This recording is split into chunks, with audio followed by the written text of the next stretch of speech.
This is the City of Waupaca's City Plan Commission meeting. This is a public hearing in front of the City Planning Commission. It's 5:22 p.m. and all of our commissioners are in attendance, either via physically or through our Teams meeting virtually.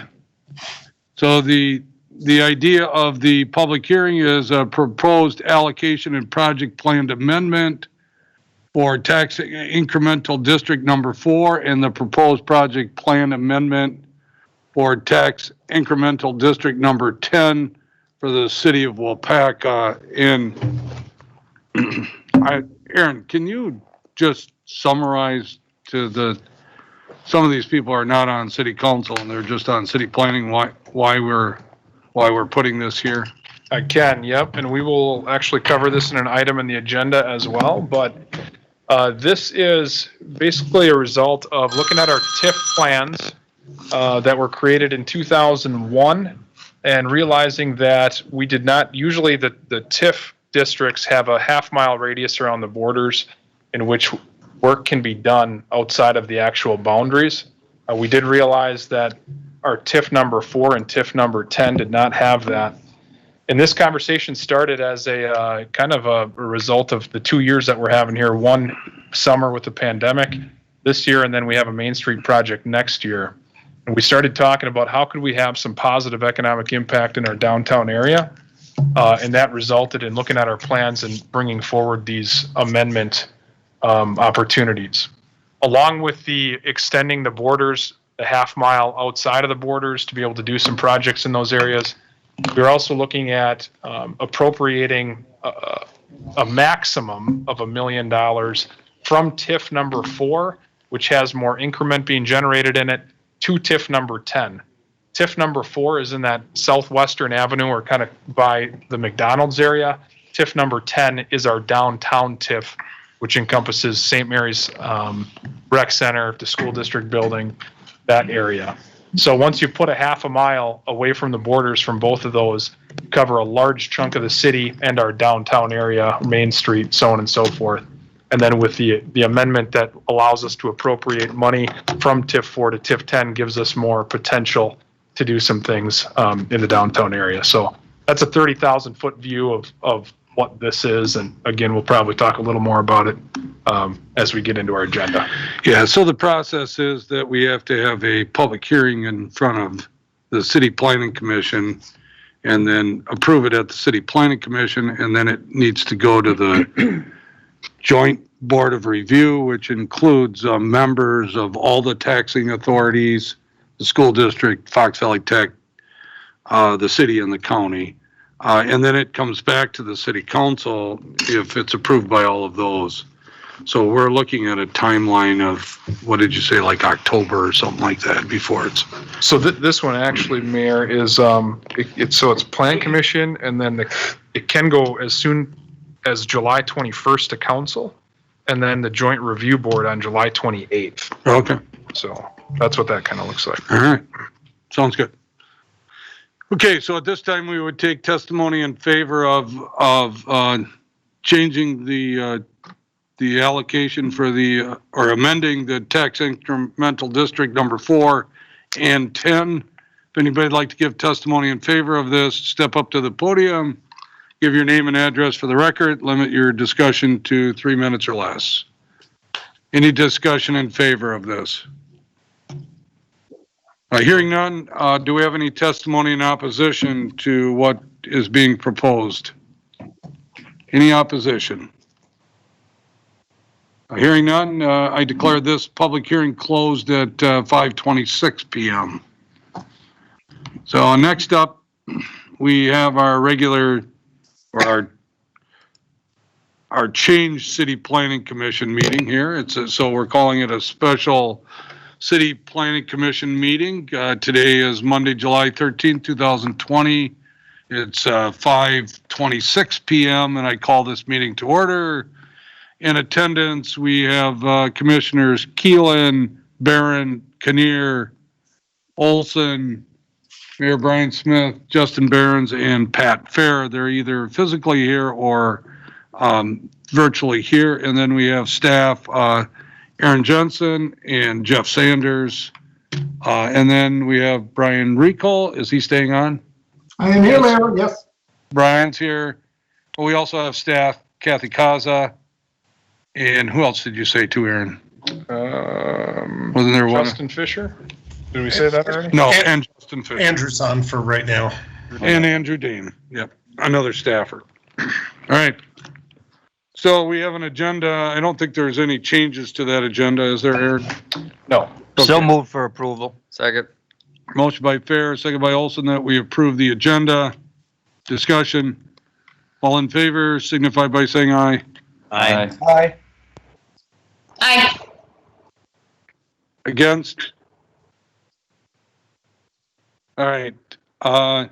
Next up, we have approval of the last two planning commission minutes. It was a special meeting that was on June 1st, and then we also have our regular meeting, which was on June 3rd. Those are in your packet.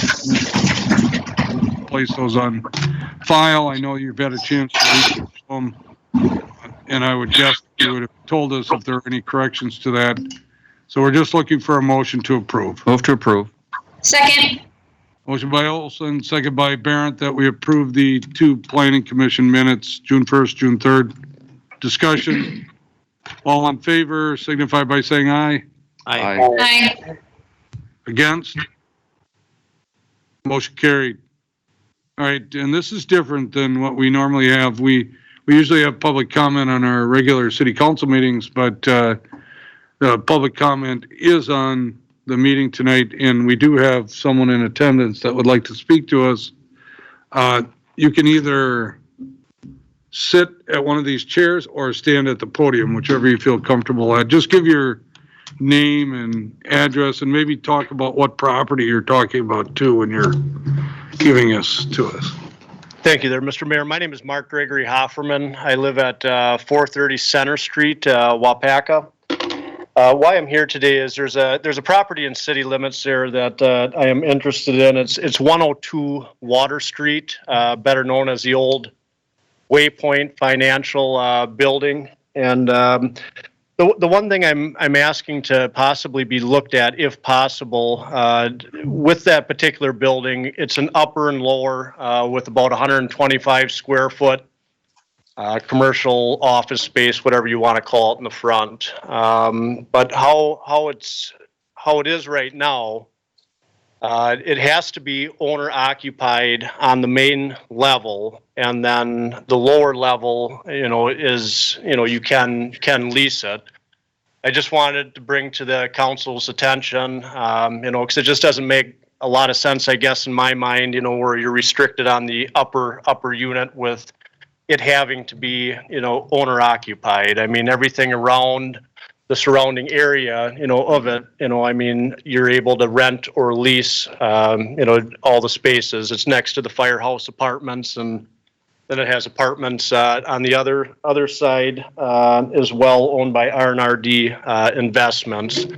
So just wanted to bring it to the council's attention and maybe possibly give it some sort of consideration on possibly allowing it to be leasable space upper and lower, as opposed to just leasable space on the lower and then owner occupied on the main level off Water Street there. Thank you. Thanks, Mark. This is a little unusual, so you could stay there, Mark, just for a minute. Jeff, you're familiar with the property that he's talking about? I am. And let's say that City Planning Commission agrees with Mark. What in our city zoning would affect him being able to do what he wants to do? And I think he encapsulated it pretty well. Right now, it's a live work only. There's no, this is the live rent unit, the live rent district. There is no provision for a renter occupied on the main level. It just expressly prohibited. We're going through the process of amending and rewriting the ordinance, so we could certainly amend it to allow for almost anything. The the Plan Commission and City Council would like. Aaron and Andrew and I have had discussions of the variety of ways that that district could be modified, from leaving it alone all the way to a wide open mixed use classification, which means anything, anywhere, as long as it's not incompatible with the budding uses. I think all that's on the table, but the impression I have, based upon conversations with staff, is that the council and the Plan Commission felt pretty strongly about retaining the owner-occupied element of that live rent unit. So Okay. can it be amended? Absolutely. Okay. Mayor, can I ask a question? Sure. So Mark, after listening to what you said, in a perfect situation, what would you use that building for? Well, leasable, I mean, the lower level, the highest and best, I mean, it could go either way. I mean, at one point in time, I guess it was an upper and lower, duplex flat at one time, and it's still set up in that fashion. Whether I'd use it for that, I'm not sure. I mean, the lower level for sure would be leased as residential, I guess, in my mind, and the upper level, possible commercial and or, residential there as well. And that in the perfect situation, as you just described, in the present situation with the restrictions that are on it, what are you looking for with that building? Where you have the ability to not only lease the upper level, but the lower level as well. So it really and that property's been listed for sale for a while. And I mean, when Waypoint went to sell it, it was listed for a long time. I mean, it's a restriction, for that particular property that, my own personal opinion, diminishes the value of it, because it's holding you back from only renting, one portion as opposed to the upper and lower portion of it. Could somebody owner occupy it? Yeah, absolutely. But the average person would be, as an investment standpoint anyways, would be looking to lease both of them, as opposed to only being able to lease the lower level. From a cash flow analysis, it just doesn't, with only being able to lease the lower unit. And I think that's kind of a problem that the present owner has on selling the property, is just the ability of what you're so restricted on what you can actually physically do with that particular property. Mr. Mayor, just to be clear on the language, so the section says main level residential unit shall be owner occupied. Rental of this unit is prohibited. But really, we're talking about a 3-unit structure. There's the main front, the main back, and then the lower level. So the main front, the portion that must be a non-residential use, some form of commercial use, that could be rented. And then the lower level, fronting Cooper Street, could be rented. It's that back part of the main unit, the main level, that is prohibited. The word is prohibited. From being anything but owner occupied. So whoever owns that building has to live in the back of the main level. And then that individual or those individuals can rent out the other two, rent out one of the other two, or own and occupy the other two. So it's really that one part that we're talking about right here. Okay. Thank you, Mark. Thank you very much. Appreciate your time.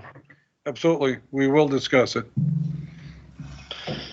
And you're welcome to stay if you want, but I know that you wanted to just give your comments and go, so that's fine. I think we're on, are we on Facebook tonight too?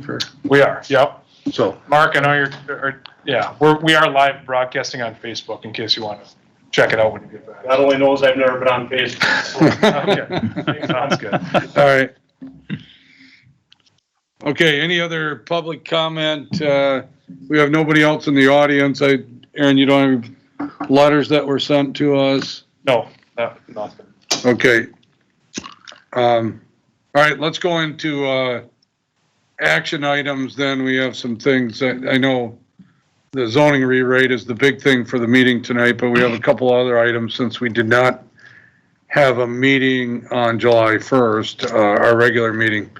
So the first action item is resolution number 1461. This is a resolution to discontinue the right-of-way in the city of Waupaca. Is this something, Aaron, or Justin? Thank you. Yes, thanks, Mayor. Starting on sheet 6 within this Plan Commission packet is this resolution, 1461. This is for a section of Franklin Street and alleyway in between Granite Street and Pleasant Street, just west of Washington. So the resolution is in here. It kind of describes everything that's going on, describes the area, the state statute of vacating a right-of-way. And basically, this has come up. Thanks for the picture. That's perfect, Aaron. There's the area we're talking about. It came up when we were beginning the planning with Granite Street. Recognize that there's a couple.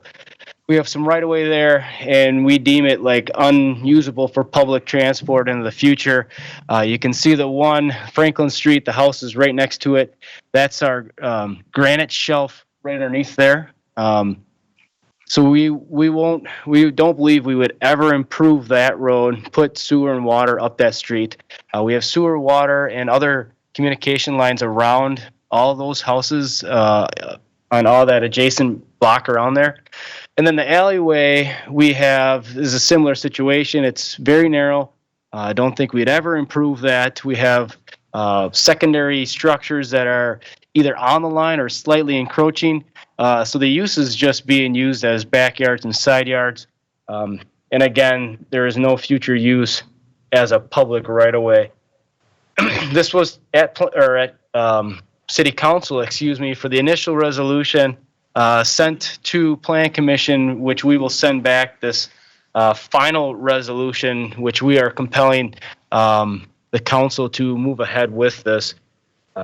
Plan Commission gets a crack at it because obviously we're deemed with planning the future use within the city limits.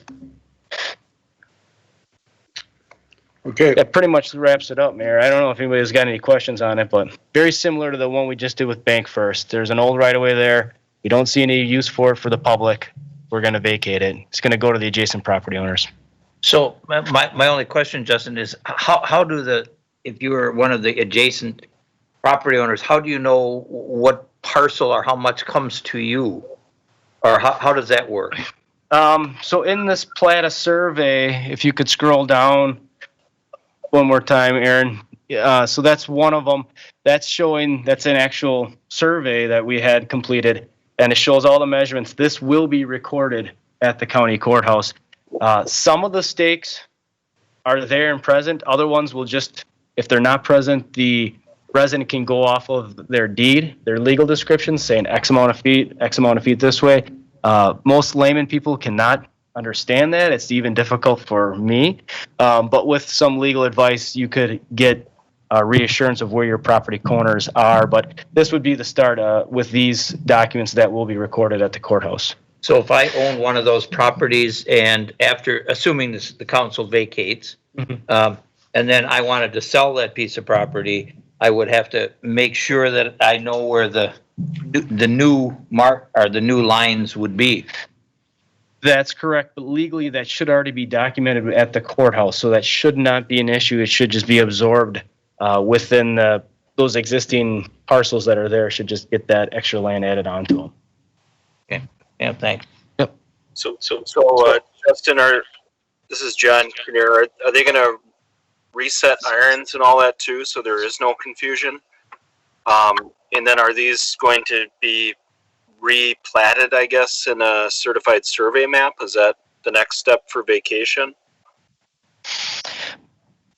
The irons, there's some of them have been set. Not every single corner will be. That is a fairly, I guess, expensive process to go through, taking every single one of these properties and setting the new corners.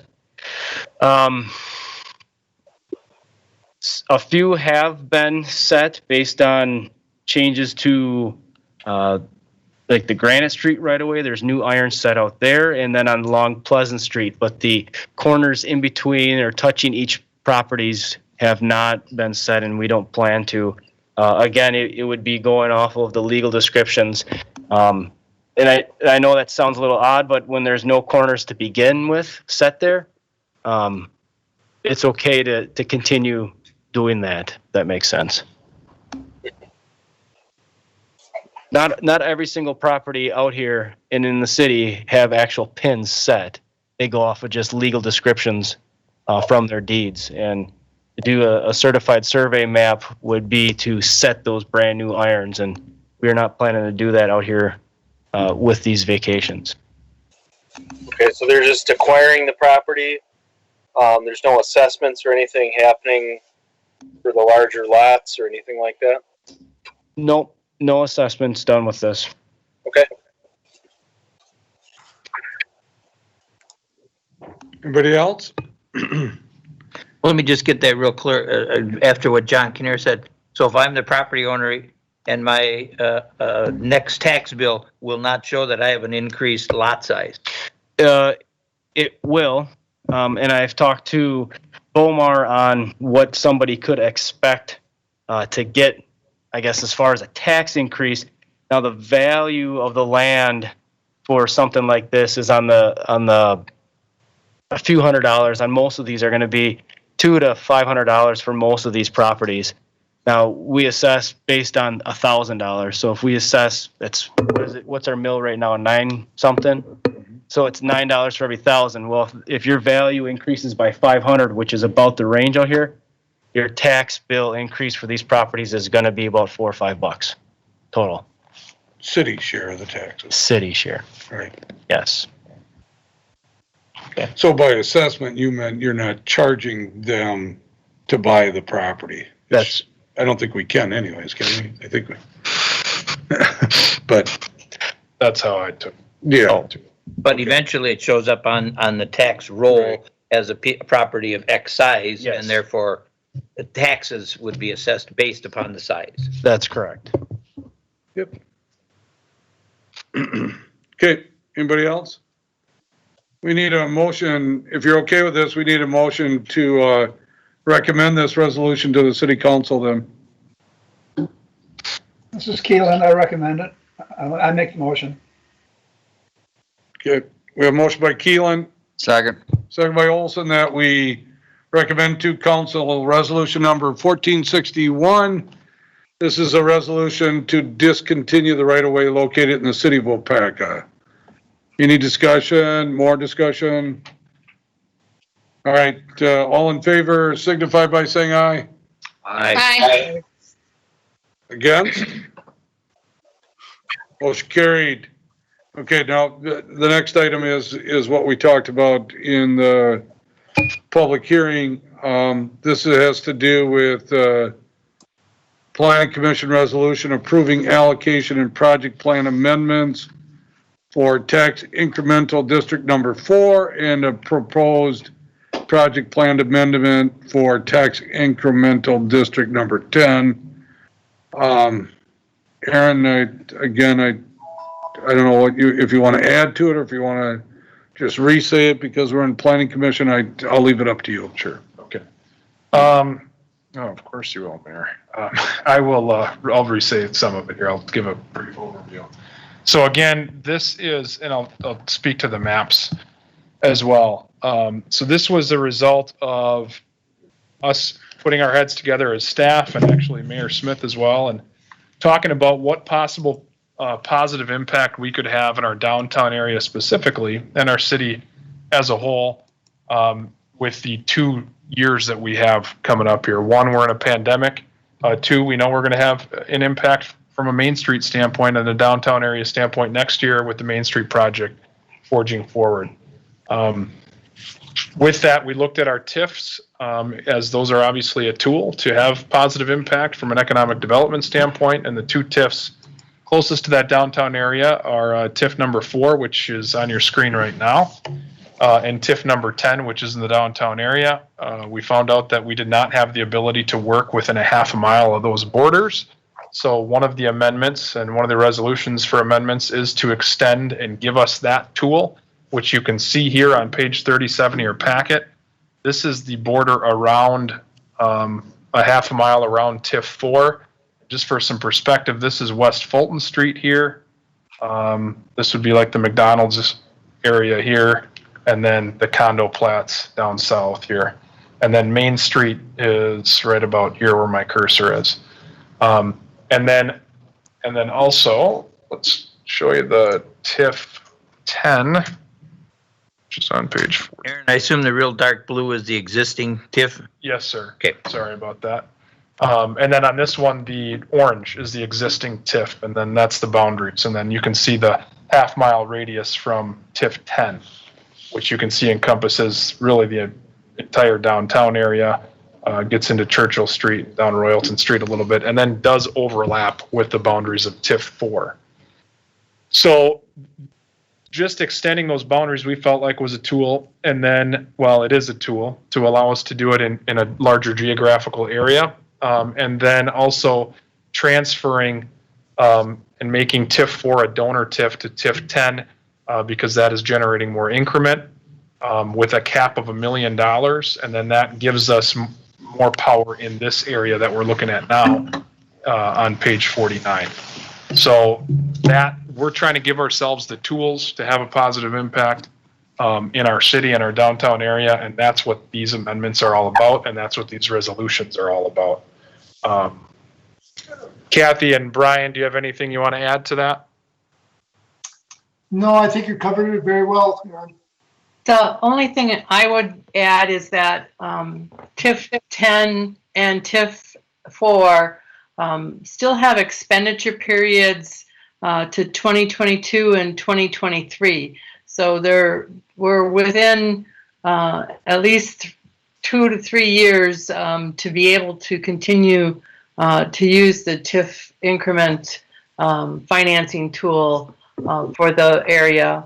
The other thing I want to add is like what I had informed the Joint Review Board is that the value that's derived from any projects outside of the TID would also benefit the other taxing jurisdictions and would not stay within the TID. So only the properties that are in the TID, if they did have any economic stimulus and created more value, would keep that value within the TID. But any improvements in that half-mile area goes to all the taxing jurisdictions. All right. Thanks, Kathy, for explaining that. Anybody have any questions or comments? This is John Kinnear. Most of us on the Plan Commission, I would imagine, aren't up to speed on Waupaca's TIF districts. So a lot of this is kind of new information for me, at least. So I'm going to kind of follow the lead here of staff and more seasoned Plan Commissioners and council members to kind of lead the discussion on this. But I'm not very versed on our TIF districts. So if there's any background, history, what we're trying to achieve here, that would be very helpful. So John, I'll speak a little bit to that. And I do think that is a reason, as Mayor Smith also pointed out, kind of the process and how this looks. You know, this comes in front of Plan Commission as its economic development tools. It goes in front of council and then Joint Review Board again, really for a second time after this. So I think those are tools and structures all in place to kind of combat that a little bit. But I will say that one of the things that we haven't talked about is that, you know, we've had a kind of a goal as staff, and I know council's had a goal to keep on track with closing these TIFs as fast as possible. And I know the amount of years that have come off of the TIFs lives, you know, since Kathy started, I don't know, 5 years ago or so, is pretty remarkable. And that was something that we wanted to keep in the back of our head while we made these amendments to not negatively impact that. And I do know that one of our largest value TIFs, which would be TIF 6 out in the Foxfire area, that is one that is set to close, John, in 2022. And that is, you know, that's set to stay on track, and that will show an impact to City of Waupaca residents and all taxpayers. So that's Kathy, do you have anything else you want to add to any of that? No, just that the reason we kind of left it at $1 million was that TIF 4 is also a donor to TIF 8 that does have existing debt service requirements. So we wanted to make sure that we didn't jeopardize that plan to continue to pay off that debt as soon as possible.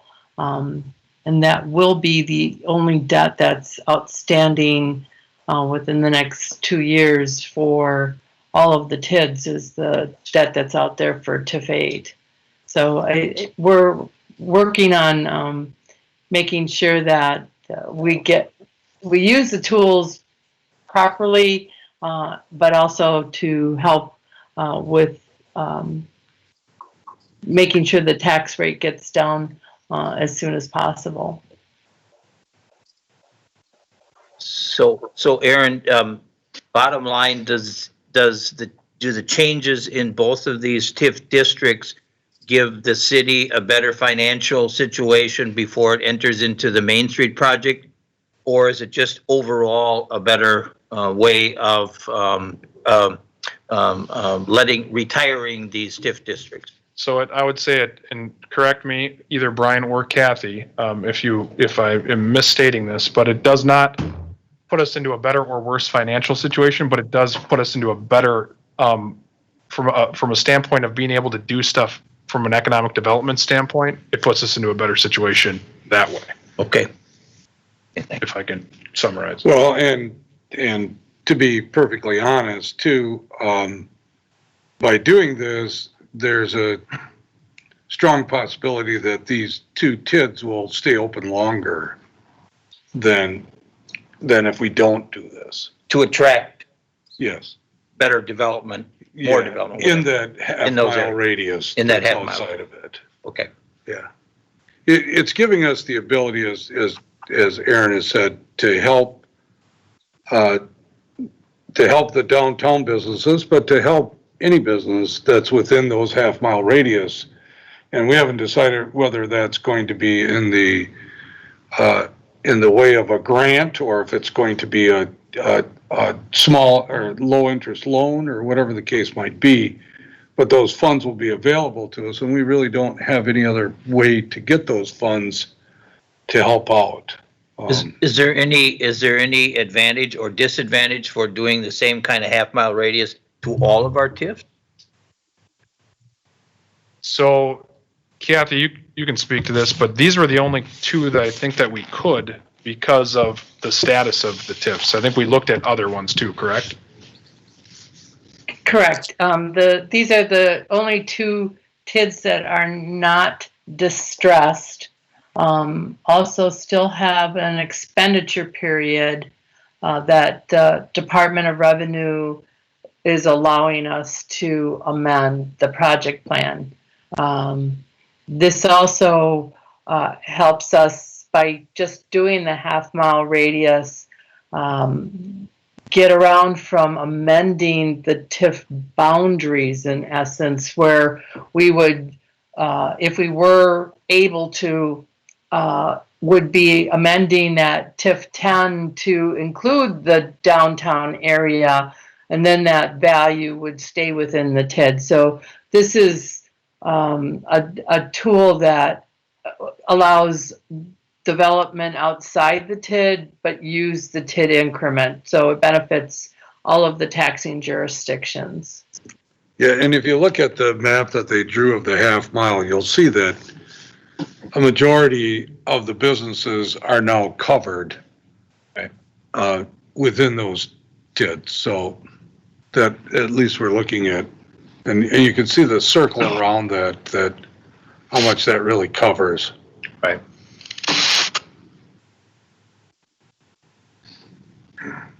So we don't have I was looking for a resolution number, but we really don't have a resolution number for this. So we're just recommending, if you're okay with this, we're recommending to council a proposed resolution. Is that the idea? And there'll be a number that gets put on it later on. Mayor, there'll be a number put on for the council. Right now, this is the planning commission's resolution according to statutes, correct, Brian Rico? That is correct. Right. Okay, Resolutions are for planning commission approval. okay. So we're recommending to council then, this changes to the two TID districts, 4 and 10. I'll make that in the form of a motion that we amend both TIF 4 and 10. Second. Motion by Farris, second by Keelan, that we amend TID number 4 and TID 10 according to what we've just heard. Any discussion? John Kinnear again. I don't know if other commissioners, I know this is just a recommendation, so it's not the end all, but I don't know that I know enough where I would make a motion on it. I mean, I trust that the information here is has been worked on diligently by staff, but I can't really read the attachment for one thing on the cost cash flow pro forma analysis. So I'm kind of trusting the data that I can't see, that it is a benefit to the city. Hey, John, thanks for the comments and appreciate the comments. I mean, if you were, even if you were to abstain because you didn't think you had enough knowledge, I think that would be fair. To do that, I know that we haven't done a whole lot of TID agreements recently, probably prior to you being on, and you've been on the planning commission for quite a while, but this is different than most TID things that we've just been working within the TIDs here. So I understand. We can't probably give you everything you need to know in a short synopsis tonight. But trust us that we have been looking at what we believe is going to work for economic development purposes for the city. But I do appreciate your comments. Yeah, and if you and Aaron are comfortable, then I'm comfortable going along with the motion. But I just wanted to put that out there. If anyone had any questions, maybe we can catch up with Aaron in the future just to get a TID status update, maybe, or maybe that's an item in the future. But to move it through, I think we definitely want to make sure we're moving the city forward to the best economic benefit. Good comment, John. And yes, that's kind of right where my head was going. If you or any other plan commissioners want to come in and speak with Kathy and I on in more detail on TIFs, we are always happy to have that conversation with you. So, Yeah, I do have a question also. Should these be in separate motions, or can we do both of them at the same time?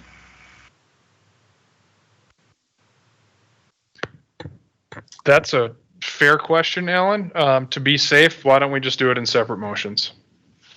So- I can certainly. So you'd have to amend your motion. I'll amend it to make a motion that we recommend to council the changes in TIF number 4. And Alan, I'll second that. okay. Was that Alan again? Yes. Okay, all right.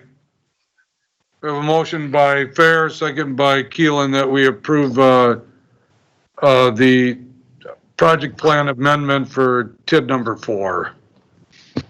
Any discussion? All in favor signify by saying aye. Aye. Aye. And I'll make a recommendation that we recommend to council the changes for TIF number 10. Second. So a motion by Fair, second by Olson, that we approve of the project plan amendment for tax incremental district number 10. Discussion? All in favor signify by saying aye. Aye. Against? Motion carried. All right, let's go to letter C then, small letter C there. This is why we have Jeff here tonight. Zoning code rewrite, first draft presentation. So, Aaron, do you want to set it up or you want Jeff? Yeah, I can set it up real quickly. And Jeff, you let me know if you just want me to scroll along or how you want to do this. Well, looks like that's how we're going to do it. So that's perfect. One thing I talked to Jeff about right before the meeting here, guys, and we're about 45 minutes into the meeting. I do know Jeff wants to make this more of a conversation than a presentation, which I think we can all appreciate. I also, we've had some long council meetings and long plan commission meetings lately, and we want the conversation to be of high quality. So we're going to try to limit this meeting to a total of 2 hours at a max.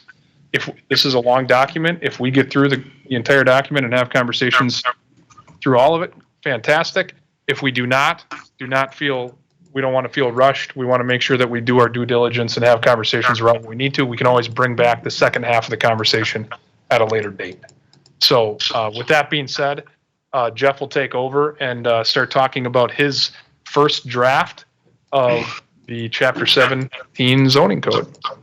Well, I think the key statement Aaron made is discussion, not presentation. So the last meeting we had, we went through kind of the key changes to the rewrite. We spent quite a bit of time talking about that, but now the Plan Commission is the entire document, or has had the entire document before you for, a week or so. And I have no doubt you have lots of comments and lots of questions. So instead of listening to me blather on about what I wrote, I think it might be helpful for me to, again, have that discussion about any of the elements of the ordinance that you find particularly interesting, particularly problematic, or particularly anything else. So that's great. And I think that's a nice lead in then, Jeff. And just it sounds like you're okay with us bouncing around. Well, as long as it's Aaron's fresh. driving the bus, so it's up to him. Okay. So as long as it's fresh in our mind, let's talk about what Mark Hofferman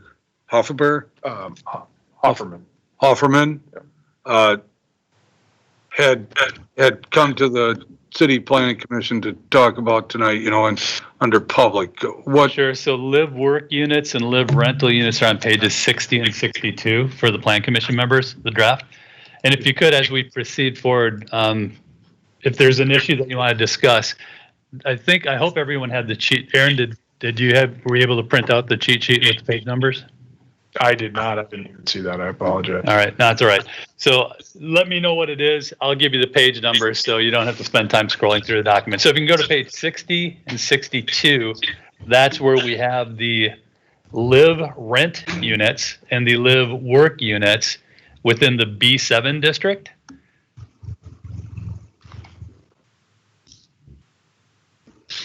So there's a considerable amount of discussion, I think, that has to occur here outside of what the gentleman earlier spoke to. But going back to his comment, the current version of the ordinance, again, splits these units splits every structure into multiple units. There's the main level, and that's now defined as the portion of the building that faces the street from which it has an address. There will be no more questions about whether it's a main level on this side, but it's a different level if you're looking at it from the back of the building. So the main level will be the building associated with the address. So the front part of the main level is the non-residential unit. The rear part of the main level, regardless of what the percentages are, mind you, the rear part is the residential unit, owner occupied. And then there's potentially an upper floor and the ground floor, the lower floor, the Cooper Street floor. The only difference between, the primary differences between the two uses, this live rent that begins on the bottom of page 60 and the live work, which begins midway down page 61, both in the current ordinance and this rewrite, are the percentage of the non-residential unit on the main floor. So the first one, Water Street, for instance, it's 50-50. The non-residential use may be no less than 50% of the main level. For the live work unit, the non-residential use maybe no less than 35%. So basically we're saying with a special use permit, larger occupied residential. There's a problem. The problem is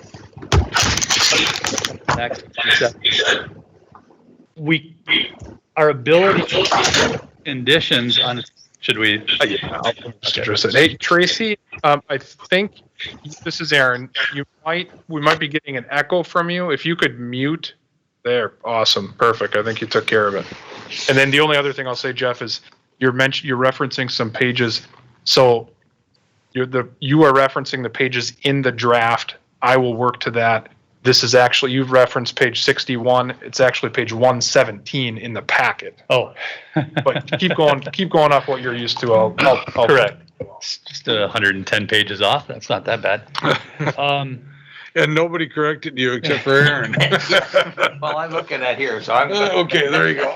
So a quick, I'll try to be quick, but Act 67 basically said if you're placing a condition, and that's if you're placing any condition on a conditional use, a special use, or special permission, it has to be based upon substantial evidence. It has to be measurable if practicable, and it has to be consistent with the purpose of the ordinance.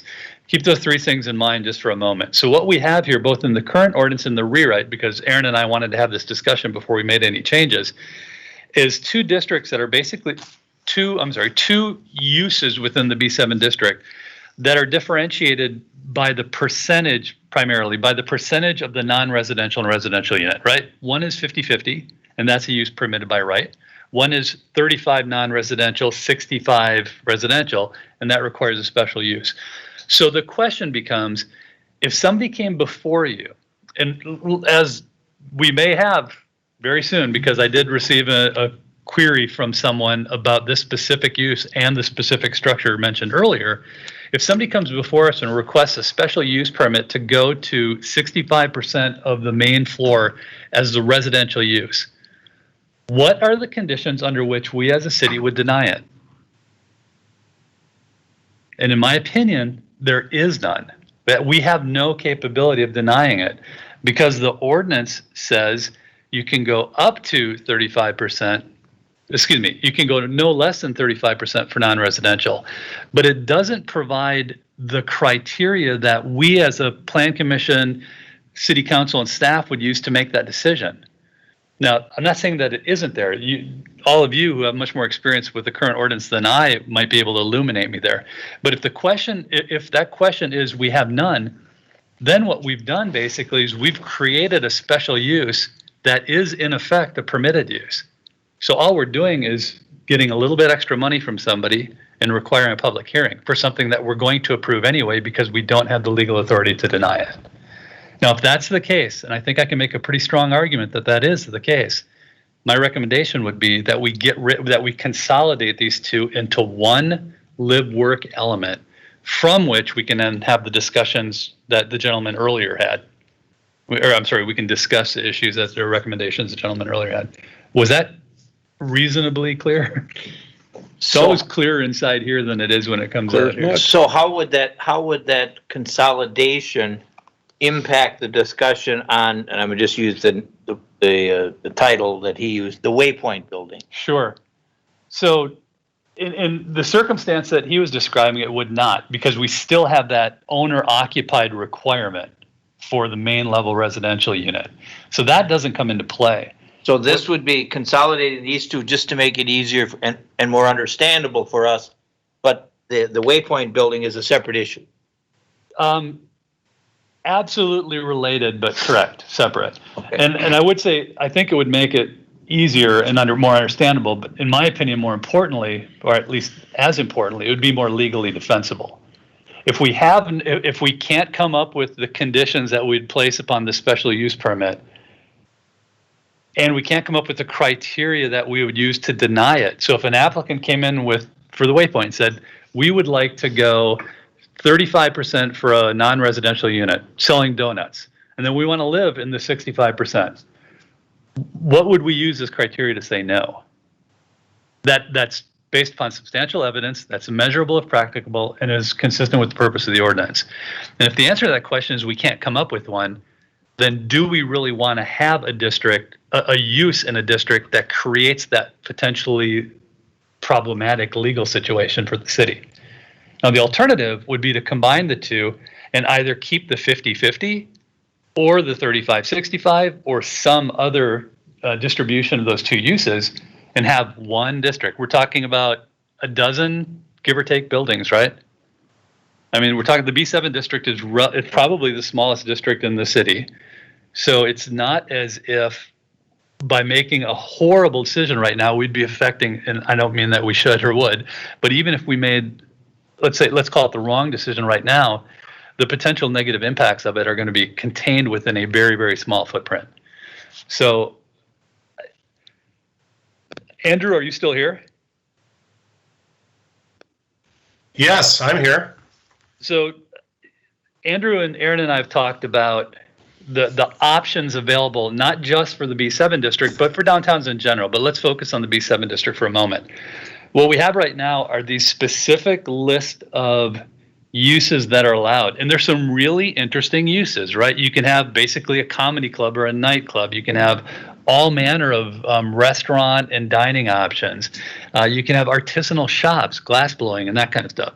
It's truly a mixed use. That's what mixed use is, right? Having this dynamic, vibrant mixture of living, commercial, even manufacturing, as long as the manufacturing isn't an externally impactful use. So with that in mind, one option would be to say, and this goes to what the gentleman here is implying, we could take all the restraints off.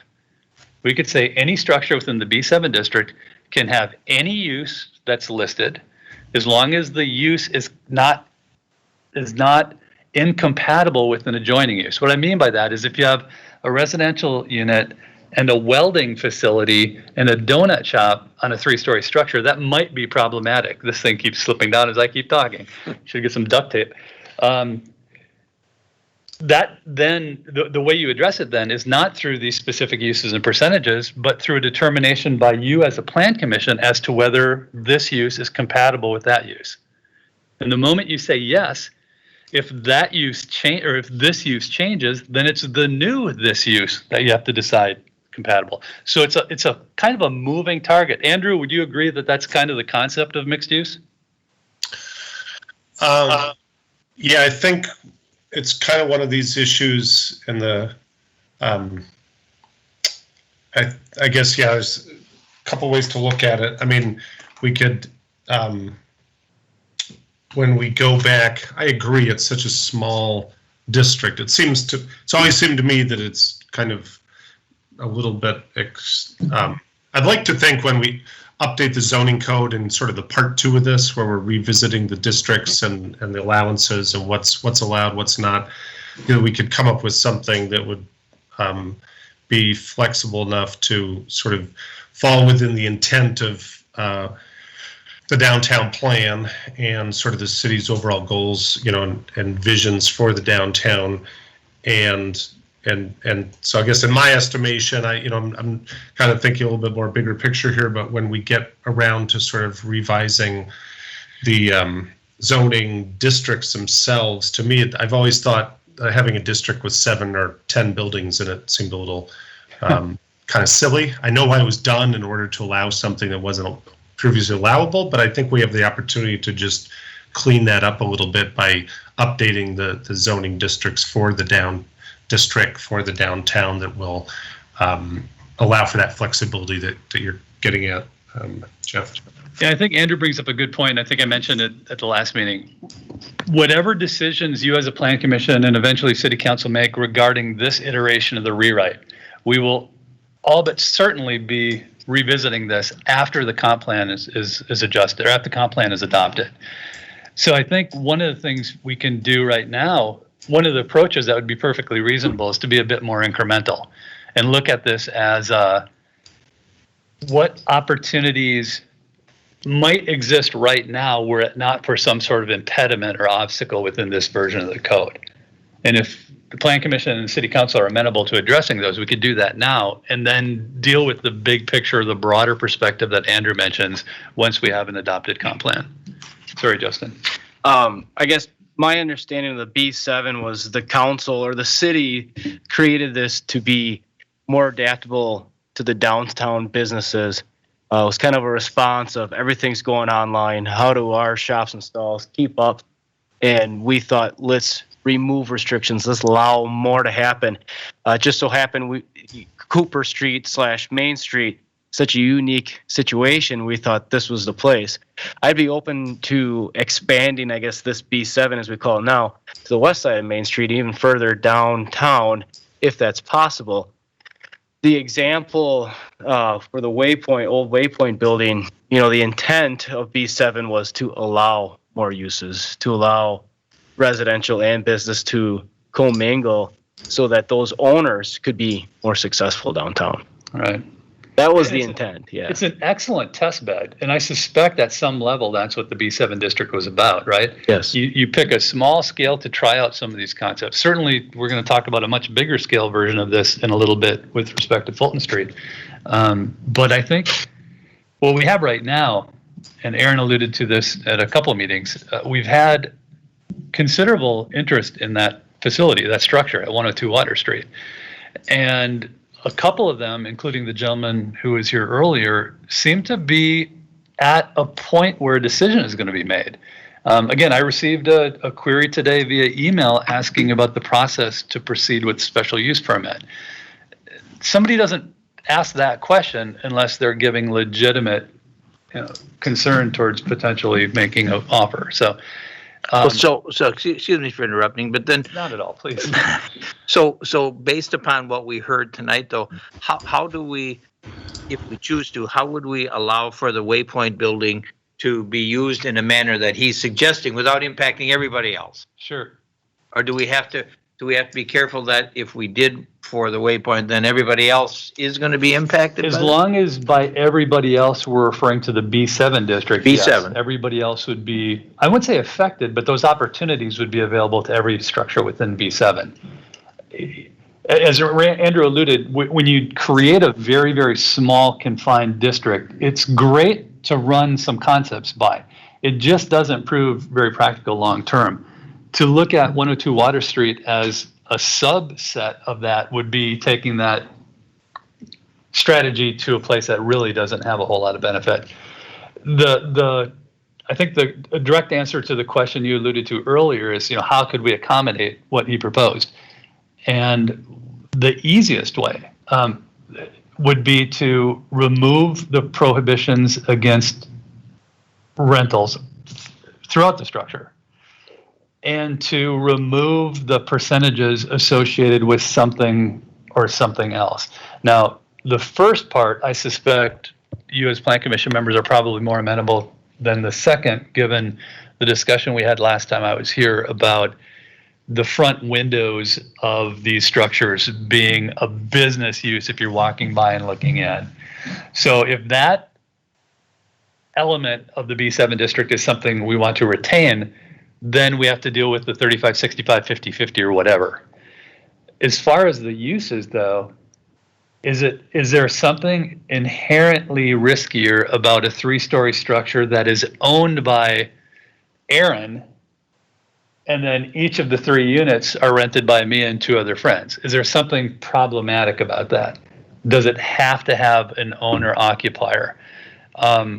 The answer to that question, for the most part, is it does not. Again, this is a wheel that has been invented and has been moving down the highway for a long, long time, and we have a pretty good idea on how it works. So, well, Mayor, you've had a lot of experience with owner of buildings in the area. Do you see any problem with taking that prohibition out? Well,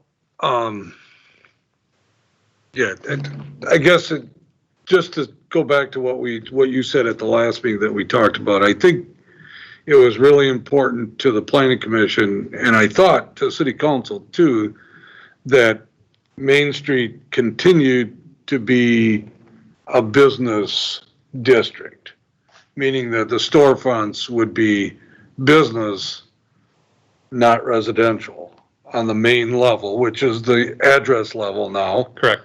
Of Main Street. I guess my only concern is I'm thinking about, and I haven't been in that Waypoint building, I guess in a little while. My only concern, if you're specifically talking about the Waypoint building, is, so if you have 3 different areas in there, you have what is the retail part of it, and then, which is the front where the main windows are, and then you have the residential on the side and the back, and then you have the residential in the basement. My biggest concern would be, is that commercial spot, is it self-contained? Does it have everything you need to not have to use the residential area? For example, bathrooms. Right. You know, does it have bathrooms in there? And if it did, I would say I wouldn't have an issue with that. That's But an excellent point, and I think my response, again, from a planning and a zoning standpoint, would be that would be what we'd build into the site review process.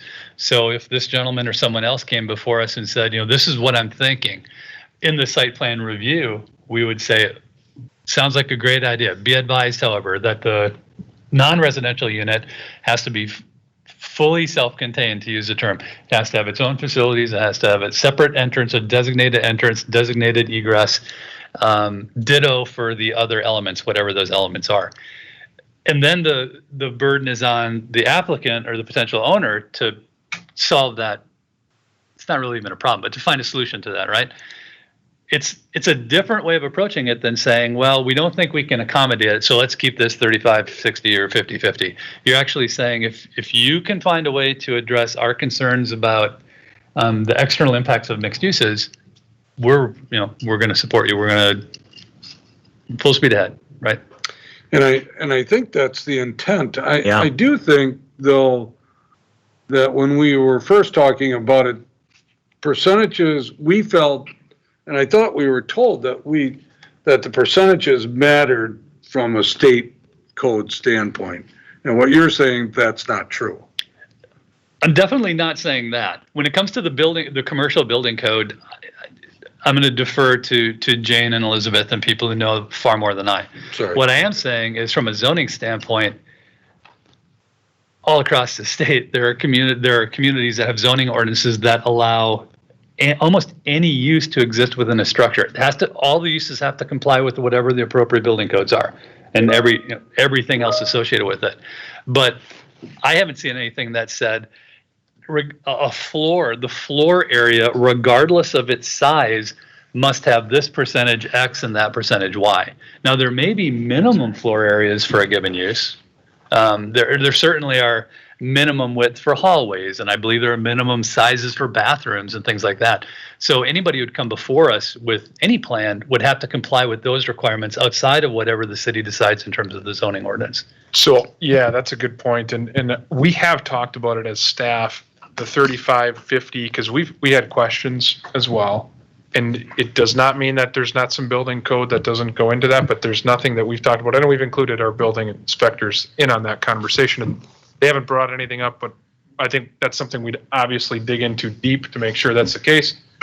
I was going to ask the question on if you guys could remember anything from a plan commission standpoint as to why it was set 35-50. And it had to have something to do with building inspection. I mean, that has to be the reason behind it, because our only concern is that the front of the building stayed commercial. Right. And so you could do whatever you want on the backside, basically. Right. Yeah. You know. Right? I mean, am I wrong? That's right. Yeah. Okay. If I recall right, we wanted the commercial faces like we discussed on the front, the main street. We thought that was important for all the city to maintain that. My question though was, I guess I agree with you. I mean, if somebody owns it, do they have to live there? Do we need to put that restriction on there? Oh. Well, and I think my answer is no, they probably don't, as long as both of those, if it's 2 units, they're self-contained as we go back to that. Right. So you don't need one to work with the other. Right.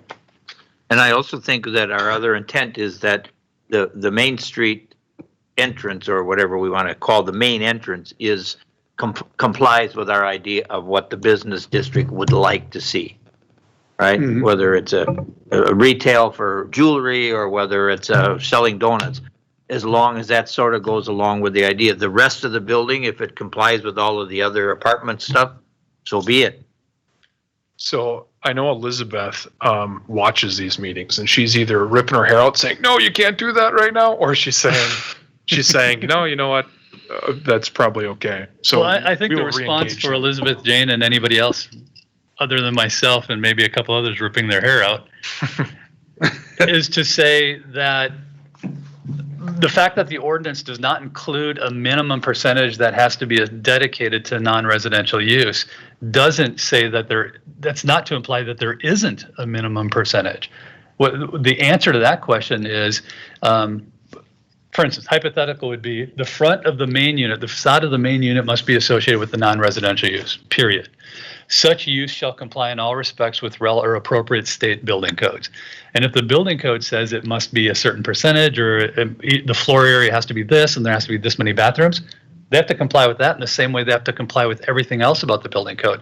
One of the critiques I've had of the existing zoning ordinance, and I think Jane might agree with me a bit if she were here, is that there's this building code, zoning code thing that's interwoven within the zoning ordinance. So that's not something that's particularly beneficial, right? It's not as if you remove the word building permit from the zoning ordinance that you're removing the requirement to have a building permit, right? It's that a zoning ordinance deals with zoning, the uses and such, whereas the building code says if you're going to have a restaurant, you have to have a bathroom, you have to have a kitchen, you have to have ventilation, you know, all that kind of stuff. So regardless of what you as a commission and council decide with respect to any element of the zoning code, it does not affect whatever state statutes are in terms of residential building codes or commercial building codes. Right. I do want to just mention Tracy Barrett did type in the chat, I'm sorry, but I cannot stay for the entirety of the meeting tonight. I had no issues with the zoning code and thought that the improvements were positive. So Tracy, if you're still with us, thanks for the communication. We'll note it for the record that she could not stay for the whole time. Well, I think that really clears a lot of things for me. I don't know about others, but just the idea like, and it seems so simple, but zoning is zoning and building codes are building codes, and they aren't necessarily the same thing. Right. It always was kind of confusing in the past because we keep talking about building codes and zoning as though it's all the same, but it's really not. Like you said, however we put the zoning, still got to do all the stuff with the building that's separate completely. Not completely, but Sure. Yeah. So I guess, Aaron, correct me if I'm wrong, I don't believe the intent of this meeting tonight was to have decisions, right? I think this is still a discussion phase, and we're moving towards hopefully having a pre-public hearing draft that we can take to hearing at some point. I absolutely thought this would be good to get it out there, have conversations, take comments, and take those comments and make whatever changes we felt like we needed. And I also assume that Microsoft Teams works similar to Zoom in that this is being recorded right now. It is, yes. So I think one of the outcomes of this meeting and the subsequent meeting, if it's called for, and confident that it might be called for, is to have a summary of this discussion available for the Plan Commission to review and basically say yay or nay on each element, as opposed to having you say, well, for tonight, we would like to approve this, good idea, or let's not. Are we comfortable with that? Yeah. Again, that takes the pressure off and it allows for the conversation to occur. And then you can revisit it with whatever a summary is. So if we're talking about this, then those percentages, I think we're in agreement with you that we either want to get rid of those percentages completely or make them the same. Yeah. You know, my opinion would be that you would get rid of them because I think each building creates or each property creates a different issue. And, you know, you might have a storefront that is 70% of the building on the front. Right. And how do you make that all commercial then? That's exactly the risk of coming up with these arbitrary barriers, right, or boundaries. Yeah. Well, and I really like the fact that Jeff said that we put a lot more of the onus onto the person who's going to do the development. They're going to have to come up with a plan that we can accept based upon our ideas. And then if it works out, great. we'll get down into the real meat of it and the details once they move forward with it. Yeah. Oh, this is John Carroll. I'll echo that, Pat. I think that's a great point that was just brought up, is that our previous ordinance perhaps tried to improve upon the building code rather than maintain itself as a zoning code. And it's the developer's responsibility to bring into the city a plan, a development plan that's going to be compliant with the building code, but then also work with the city for the development of the property and the use of the property. So I think that's a very good point that was brought to our attention. I think that was an excellent comment, actually. And I would add on to that by saying, again, this is an opinion, but in my opinion, it's the city's responsibility to provide a level of flexibility to allow that developer, whoever he or she is, to come forward with something creative, to come forward with something that we can't say, we're not compelled to say no to because it bumps into some sort of set prohibition. The Waypoint, just to kind of put that one to rest, in theory, if you were to remove the owner occupied and remove the percentages, the person who rents Waypoint, the rental of Waypoint could be one individual who's renting the residential element and the non-residential element, or it could be two parties or potentially three parties, right? So if it's an owner, it'd be owned by party number one, residential would be party number two, lower residential party number three, and main level front facade party number four. I don't know if that's the model, but at least if you have a gentleman or a woman who wants to purchase it and do something fun with it, do something creative, all those opportunities are available. Yeah, I think we talked a lot. I feel like I got a consensus of what Plan Commission's thinking in that area. So there are a couple of items, and I don't want to hog it here, so we don't have to talk about these now, but I don't want to forget that I want to talk about it. I want to know how, and just write these down and we'll talk about them after other people have it, but I want to know how our signs, our temporary signs and our signs fit into this, and are we commingling those together with our zoning too, and because obviously signs and temporary signs have been a big issue over the years, and we've kind of ignored them, as much as possible. And that's one of the items. And then the other item that we don't allow in the city that I wanted to make sure that we are on the same page with too is allowing people to have studios or apartments that could be on separate structures on the same property. Yeah, like mother-in-law's apartments. Right, exactly. So again, and all of those could take a long time. I would assume signs would take a long time. Maybe not the mother-in-law or the studio type thing would, but. Well, I know that Aaron and I have talked quite a bit about signs for a couple of reasons. One is he conveyed to me the fact that the Plan Commission has some strong opinions and concerns about the way the sign ordinance exists as it exists today. But equally importantly, I've had a lot of interaction with the current version of the sign ordinance. There have been lots of applications, there have been denials, there have been projects that have had second and third amended applications because they're bumping into prohibitions on this many of that sign and that many of those signs and none of these. So I think that might not be a bad place to start. I don't know that it's going to take a whole lot of time because I think in this instance, we have clearly identified the problems, and I think the solutions are pretty clear as well. There is a business that's just opened. It's an employment business in the city. And they contacted me and they're asking about banners and other kind of temporary flyers saying, hey, we're open for business, come in. And the current version of the sign ordinance does not really accommodate those, right? I mean, you can't do that kind of thing. The rewrite does. There are temporary sign permits that can be issued to allow for that kind of use.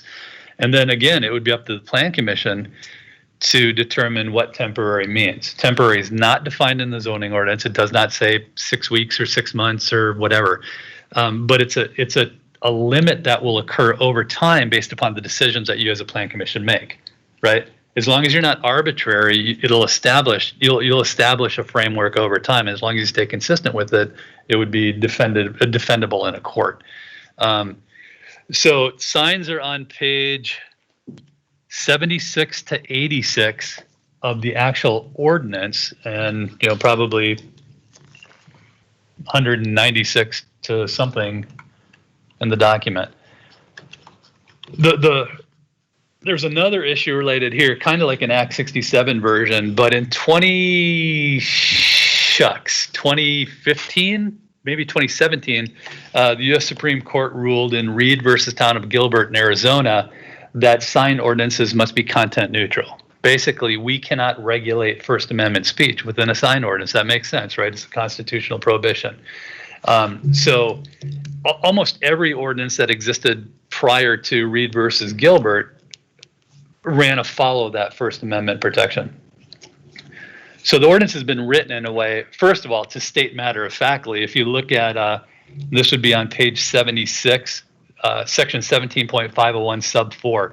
This chapter shall not establish or enforce content-based restrictions. Sign regulations shall be based solely on size, brightness, zoning district, spacing, location, and the like. In other words, it's the structure, not the message, right? That also means that you can't set different standards for places of worship than you would for businesses. You can create allowances for different things, but if you have a provision that allows for one use to do something, you have to be very careful that you're not excluding another use that has effectively the same offsite impacts from doing that same thing. So examples might be a church and some sort of private social club, something that has a high intensity of use and a generally localized time frame, Sundays or Wednesday nights or whatever the case may be.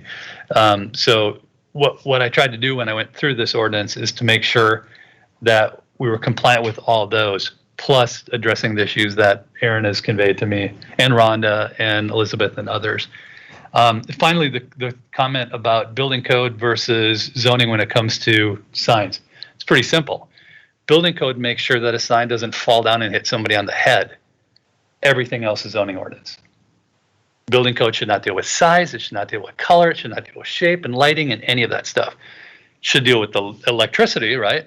You don't zone the electrical element, but that lane, as Jane would like to call it, is the structural element of these signs, how it's fastened to the structure, what its weight bearing is, can it handle 30 mile an hour, 50 mile an hour winds. Zoning ordinance doesn't have to get into that level of detail. So this version of the sign draft has been in front of everybody, and probably a good time to take a moment and for me to just shut up and ask if anybody has any specific questions or specific challenges that have occurred in the past, and you want to know how this version of the ordinance would address those. And I think the one comment was the banners, or I'm sorry, temporary signs. I can go to that. Yeah. What is your definition of temporary? Excellent question. And instead of going off my memory, I'm going to tell you exactly what it says. So at the top of page 79 is the section on temporary signs. First of all, it says only 2 temporary signs may be displayed on a property at any one time except as provided below. So it does create exceptions for festoons, inflatable signs, portable signs are not allowed as temporary signs in this instance. So these things that below in this version of the ordinance, those aren't allowed because many communities don't want them. If you're comfortable with them, grab your red pen and strike out that sentence. When a new commercial business opens, temporary signs displayed for the purpose of informing the public may be erected for no more than 45 days. So that, again, it's a specific kind of sign in the same way election signs have a specific time frame. 7 days after the election, sign must be pulled, period. That's state law. So with commercial businesses that are opening, you want to give them the ability to say, look, we're here, come visit. And then at some point, you say, okay, now we know you're here, you can take those signs down. Whether 45 days is the answer, that's up to you as a plan commission to choose. Jeff, can I ask a question? And I'd also like to get plan commission's thoughts on this. Kind of goes along with this exact thing. Temporary signage, you're using the example of a grand opening of a business. Yep. We just recently have had a couple examples of we're in a pandemic. And would a temporary sign permit be allowed in these extenuating circumstances in which, okay, business operations have changed 3 or 4 different times in the last couple months? Could something like this, a 45-day permit, be issued for a scenario like that? Sure, and I think under subsection C here would be the place where, and we can make it more clear, but certainly I think that'd be the place where you'd make that argument. Retailer signs temporarily displayed for the purpose of informing the public of a grand opening or a special commercial event may be erected 4 times a year, not to exceed 15 days per event, et cetera, et cetera, et cetera. So given what we've gone through the last 5 months now, I think that would be the place where that opportunity would lie.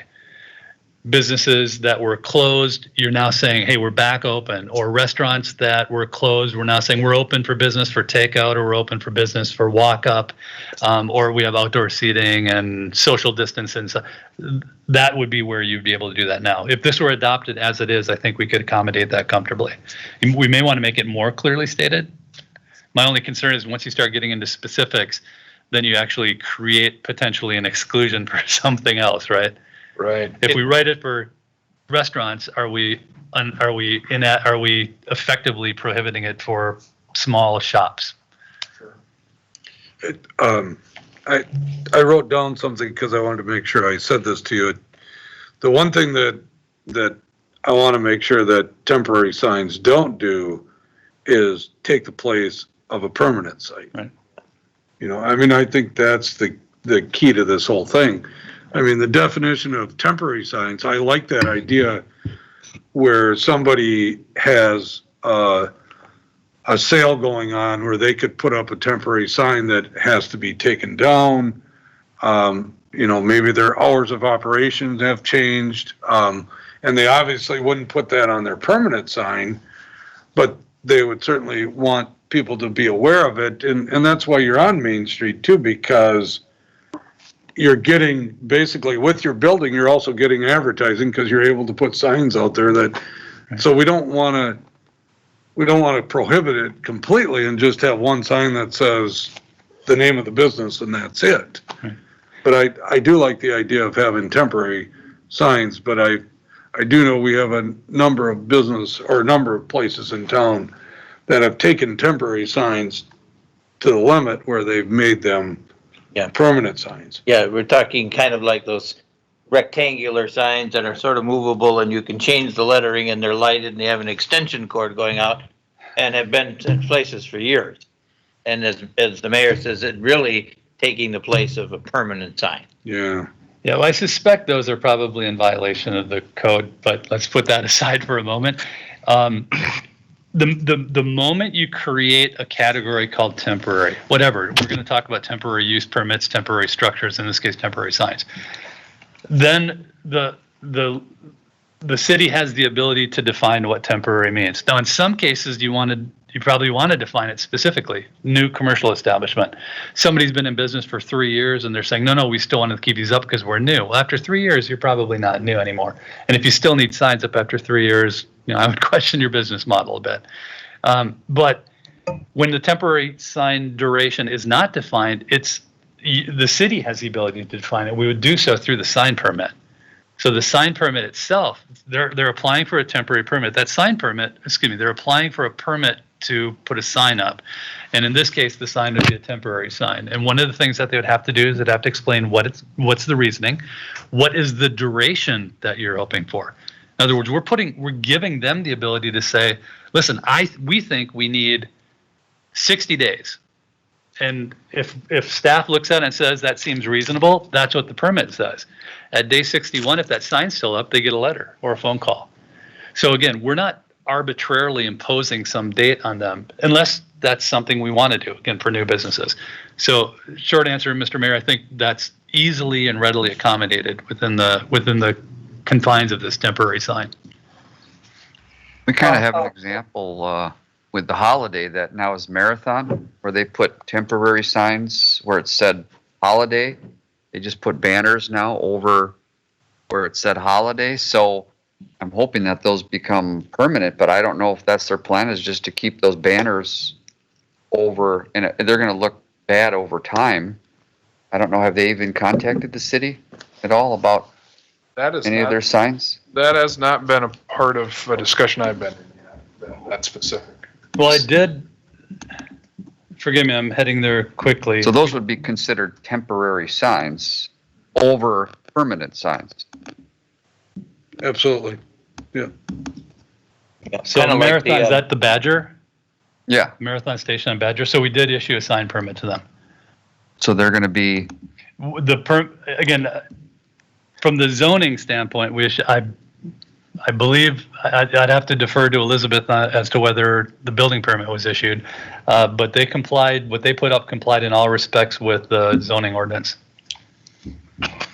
But remember, on Main Street, we had a banner over one of the vacant buildings that said, you know, we're going to have a beer, wine, and distillery coming that was up for months, and it never came to fruition. But the banner was up there forever. You remember? Again, I think within this version of the ordinance, that would not be the case. But, well, the point that Eric's making too, and maybe they're planning on putting up a permanent sign, but I wouldn't think that we would want somebody to be able to put up a vinyl sign over a permanent sign and now consider that being permanent. I would still say that's temporary. yeah, that meets the ordinance, what they did? Again, what was provided to us was 3 canopy signs and a freestanding sign. Replacing the panels on existing freestanding sign, no change in square footage, changing existing canopy signs to new Marathon signs. And the structure of those signs is a building code thing. Again, unless the zoning ordinance were to say you may not use this material or that material, and it could say that. But the information that was available to us under the current version of the zoning ordinance, they complied with the ordinance and therefore sign permit issued, not the building permit. Again, I defer to Elizabeth on that. So this is a good conversation to have, though. If, you know, and it'd be something that I would encourage Plan Commission members to look at as an example, to say, you know, is this something we want or don't want, and why don't we want it? And then ask Jeff, why were we not able to act on it? And then that can help shape whatever this chapter looks like in the future. Does that make sense? So are you suggesting or saying that, or implying, I'm not sure what I'm trying to get at here, but that a vinyl, you know, sign that you can have somebody just make up at a print shop or something like that could be considered permanent? Because then I think we need to have a better discussion on what a permanent sign should be made of. And I don't know that, you know, I mean, do we want to say that it has to be made out of plastic or steel or, I mean, I don't think I want to go there. That's my response. So ordinances typically don't regulate the material. They regulate the structure, how it's affixed to an existing structure, that sort of thing. So if we're talking about vinyl signs that if the wind blows, they flap, there's no provision for anything like that to ever be permanent. But if we're talking about vinyl that is, let me back up. So tenant signs, a strip mall has one large tower and has multiple different signs on it, right?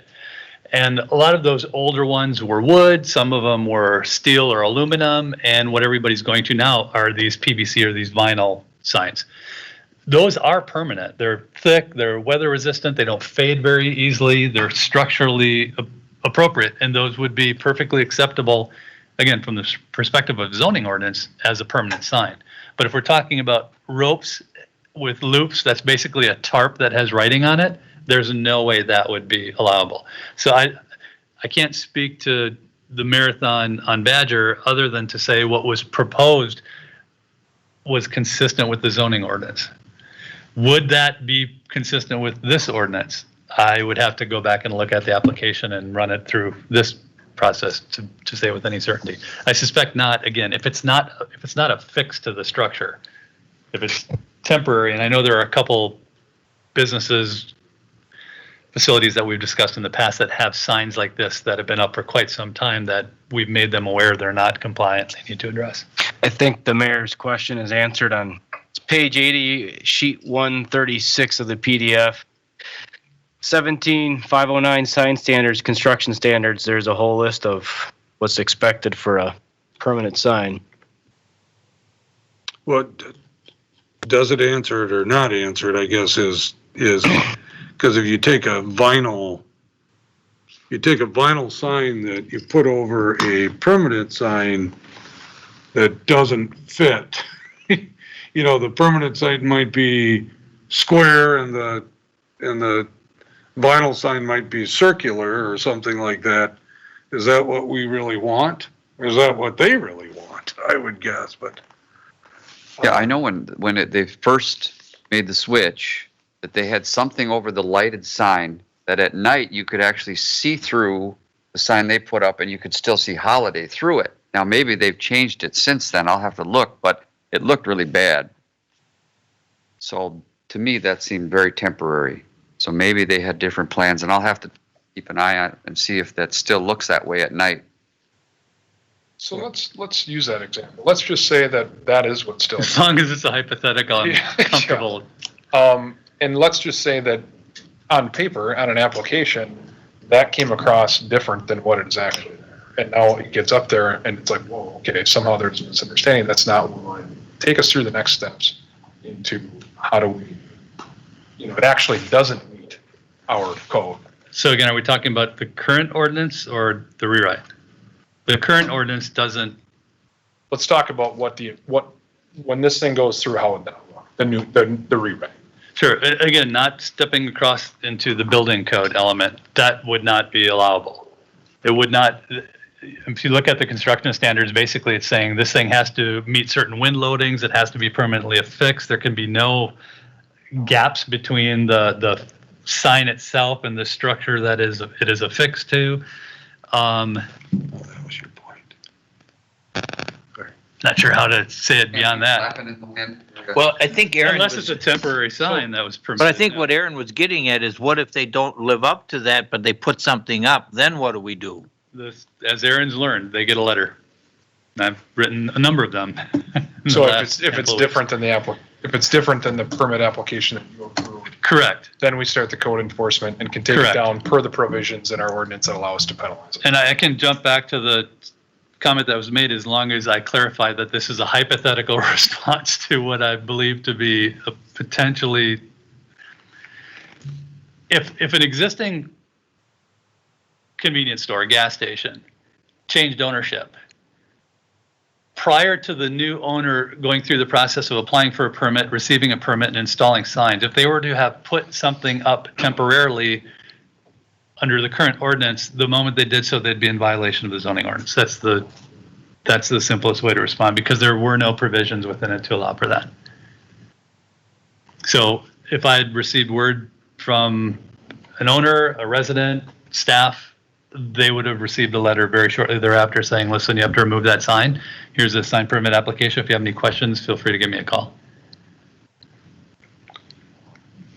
Well, again, I mean, besides that one example, I think I'm pretty comfortable with the rewrite here. And I think, like Justin says, it does explain it pretty well. And again, I think I go back to the same discussion that you guys had before, that zoning and building inspection, are two different things. And I got to make sure that I keep those separate, or we need to keep those separate as we go through this process. So.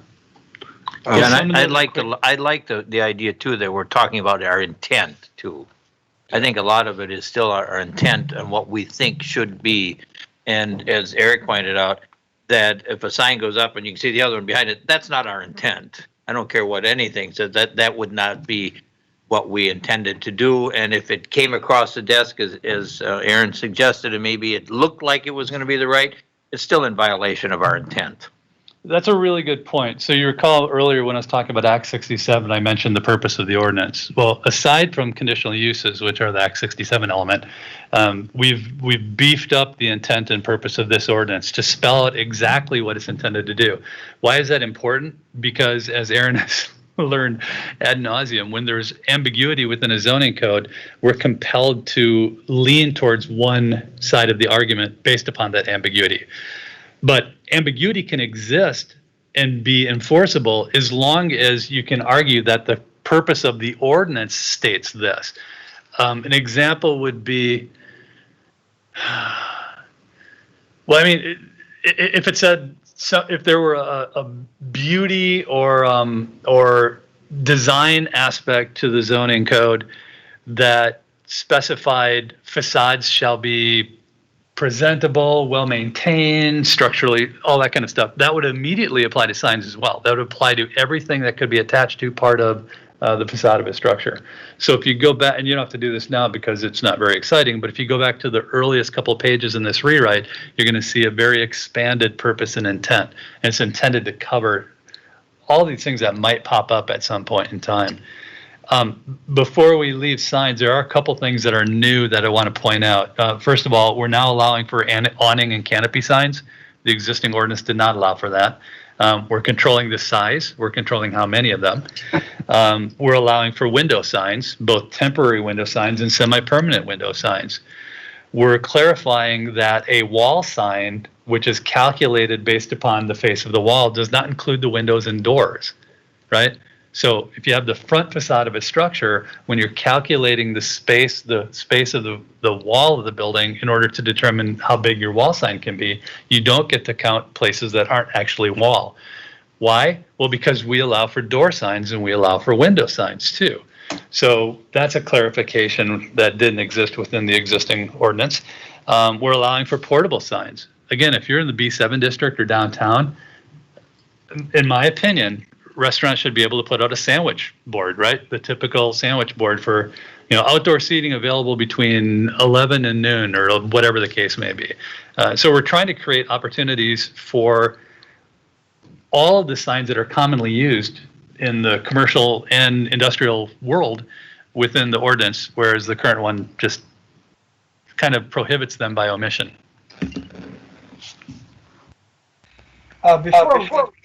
Before we leave temporary signs, it seems to apply only to retailers, correct? I'm sorry, Alan, could you say that again? 16C talks only about retailers. 16C. Correct. That's correct. And if we wanted to speak to some other use, we would have to clarify it. I mean, typically, I suppose it could apply to industrial too. Well, or institutions, what about hospitals, school districts? I mean, they all are under the same restriction. Exactly. It should be. Right, signage for, again, it's not based upon the uses, it's based upon the districts. But in this case, there's a specific sign that is for retail, right? The temporary sign associated with retailers. I don't know that, if you have thoughts about, or how do I say this? If you have some ideas or thoughts on how this would or could apply to hospitals, if you wouldn't mind throwing it in an email to Aaron, packaging it up, and we can talk about that. But temporary signs are generally associated with business uses. I'm not, off the top of my head, I'm not sure how it would apply to a hospital, for instance. Well, Free shots or COVID-19 screening or something might be two examples. I don't know if we have to include the word retailer.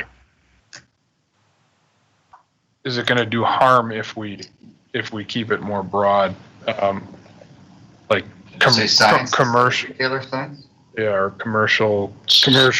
Well, I mean, I started thinking about that too with retailers. Now, I know you're talking about district versus, but for example, we might have an insurance company on Main Street that might like to have a temporary sign out on their street, and they do. Does that mean we're not talking about them? I think we are. Sure. Good point. Yeah. Well, even companies or manufacturing, and we have several in the city, companies, industrial, many of them have signs of with all kinds of messages on them. They ought to still apply to this, shouldn't they? Again, specific to temporary signs, if the Plan Commission would like temporary signs to be options available to a wider array of uses than this currently allows, we can do that. Yes, I think just deleting the word retailer would take care of it. I agree. Yeah. I think so too. Jeff, real quick, I know we talked about not being rigid in a couple of these things. I see this says not to exceed 15 days, and I know the other one said something about a 45-day limit, and then I think you mentioned something about hearing what they thought they needed, 60 days, whatever it might be. Sure. Are we planning to word it to allow for that type of thing, or what are your thoughts on that? My thoughts are the prerogative of the Plan Commission. So we can leave it open, determine on a case-by-case basis that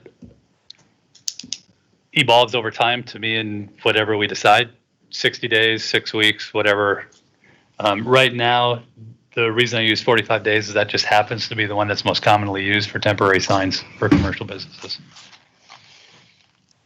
I should mention, Aaron and I have talked about this, but this is a rewrite of the ordinance, and there were 3 other zoning ordinances I used as the foundation of this process. You should be aware of that, right? One is the city of West Bend, another one is the city of Stevens Point, and the third is the city of Madison. The reason for the latter is Madison is widely regarded as the most capable zoning department and planning department in the state. They're on top of everything, so I tend to look to them in terms of creative ways of addressing challenges. I'm not implying that Madison and what the city of Waupaca share anything or everything in common, but there are certain aspects of every zoning code, let's call it the DNA of every zoning code, that applies across communities. And Madison's just a really, really solid foundation for that.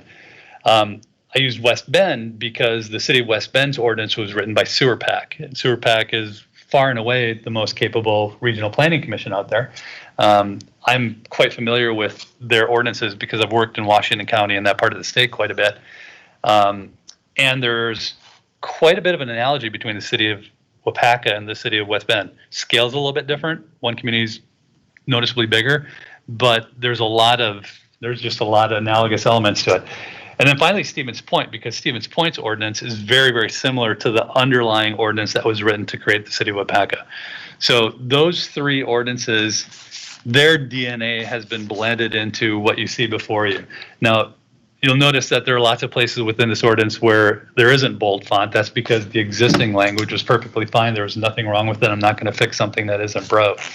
I say that only in that, the reason I bring those 3 communities up is they each had something, and there were other communities as well that I looked at, but they each had something that I believe brought value to this community in terms of the scale of your downtown and the development that's occurring on the perimeter and what we want to achieve in Fulton Street corridor and that sort of thing. Signs are a little...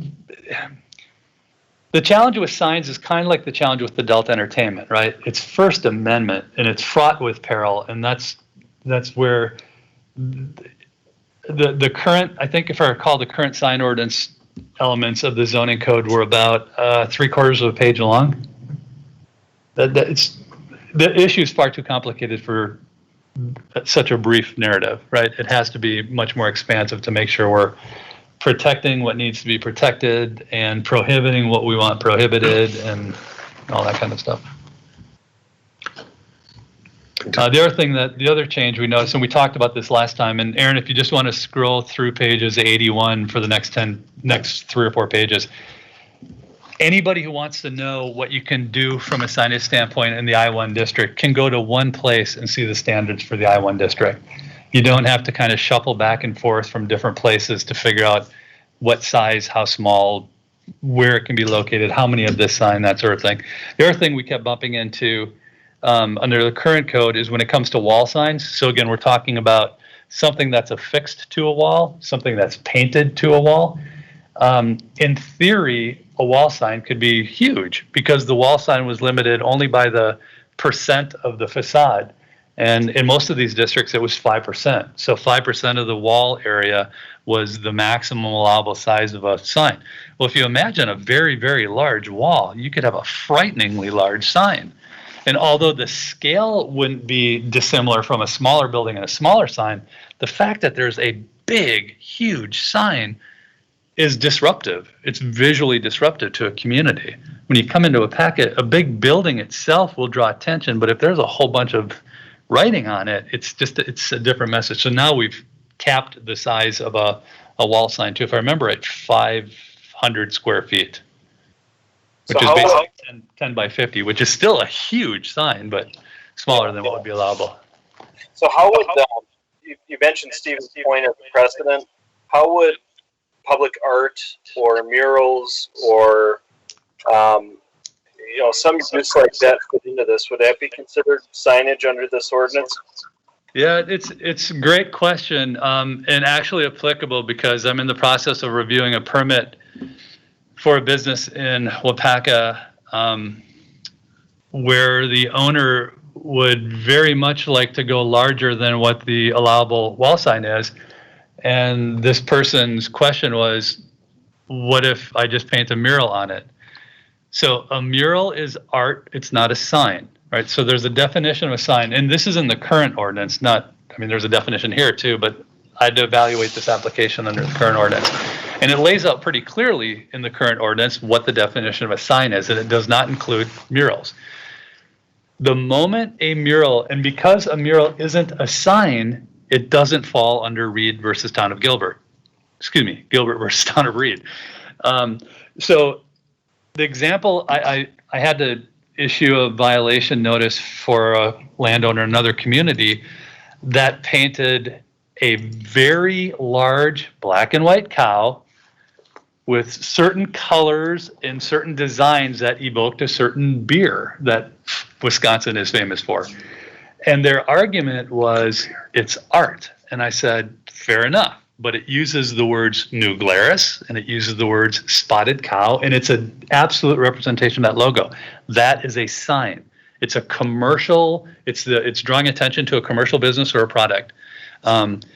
Could you draw a cow and use colors that were similar to and have it be not a sign in art? Absolutely. And again, First Amendment doesn't allow you to regulate art either, but we regulate signs, not the message, not the content, but a sign as defined. And one of the definitions of a sign is not the content, but its purpose. That you still can regulate under Supreme Court ruling. And the purpose of a sign is to advertise, to direct, to that sort of thing. A purpose of art is to inspire and to create argument and whatever. So bottom line is, if you wanted to put a mural on a building and it was 50 feet by 100 feet, but it was all artistically motivated, that would be okay. If you want to put a mural on a building, that as long as it doesn't cross over into how a sign is defined, that is okay. So I answered your question from the opposite side, because to do it the other way would have been too close to constitutional issues. Okay. What if somebody wanted to put a mural of Trump's face? Is that art? I'm just saying, if it's religious or Depends on who you ask. Yeah, again,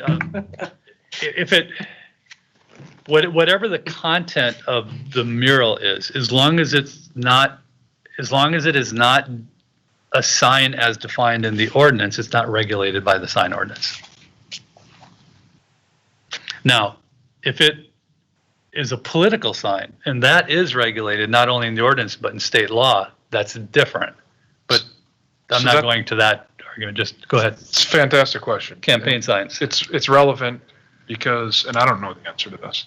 It's relevant because we have a group right now, and Pat's wife Mary is one of the leaders on the group with an arts board that I just sat in on a meeting this morning. We got X amount of proposals. I know they said when they went out for proposals, nothing controversial, nothing political. Let's just say they didn't say that. And all of a sudden, one of the things that was selected was something that was controversial or political or whatever. What authority then do we, and let's just say the private building owner says, yep, I love that. The group says, yep, I love that. What authority do we have as a city to say, we don't want that? Yeah, that's a great question. This ordinance doesn't answer that question. It can if need It be. kind of does, though. I mean, doesn't it? Kind of. I mean, I'm sure there are a lot of different options, but the example of putting Donald Trump's picture up there has to be political motivated. I mean, Well, or Joe Biden. That's a really good.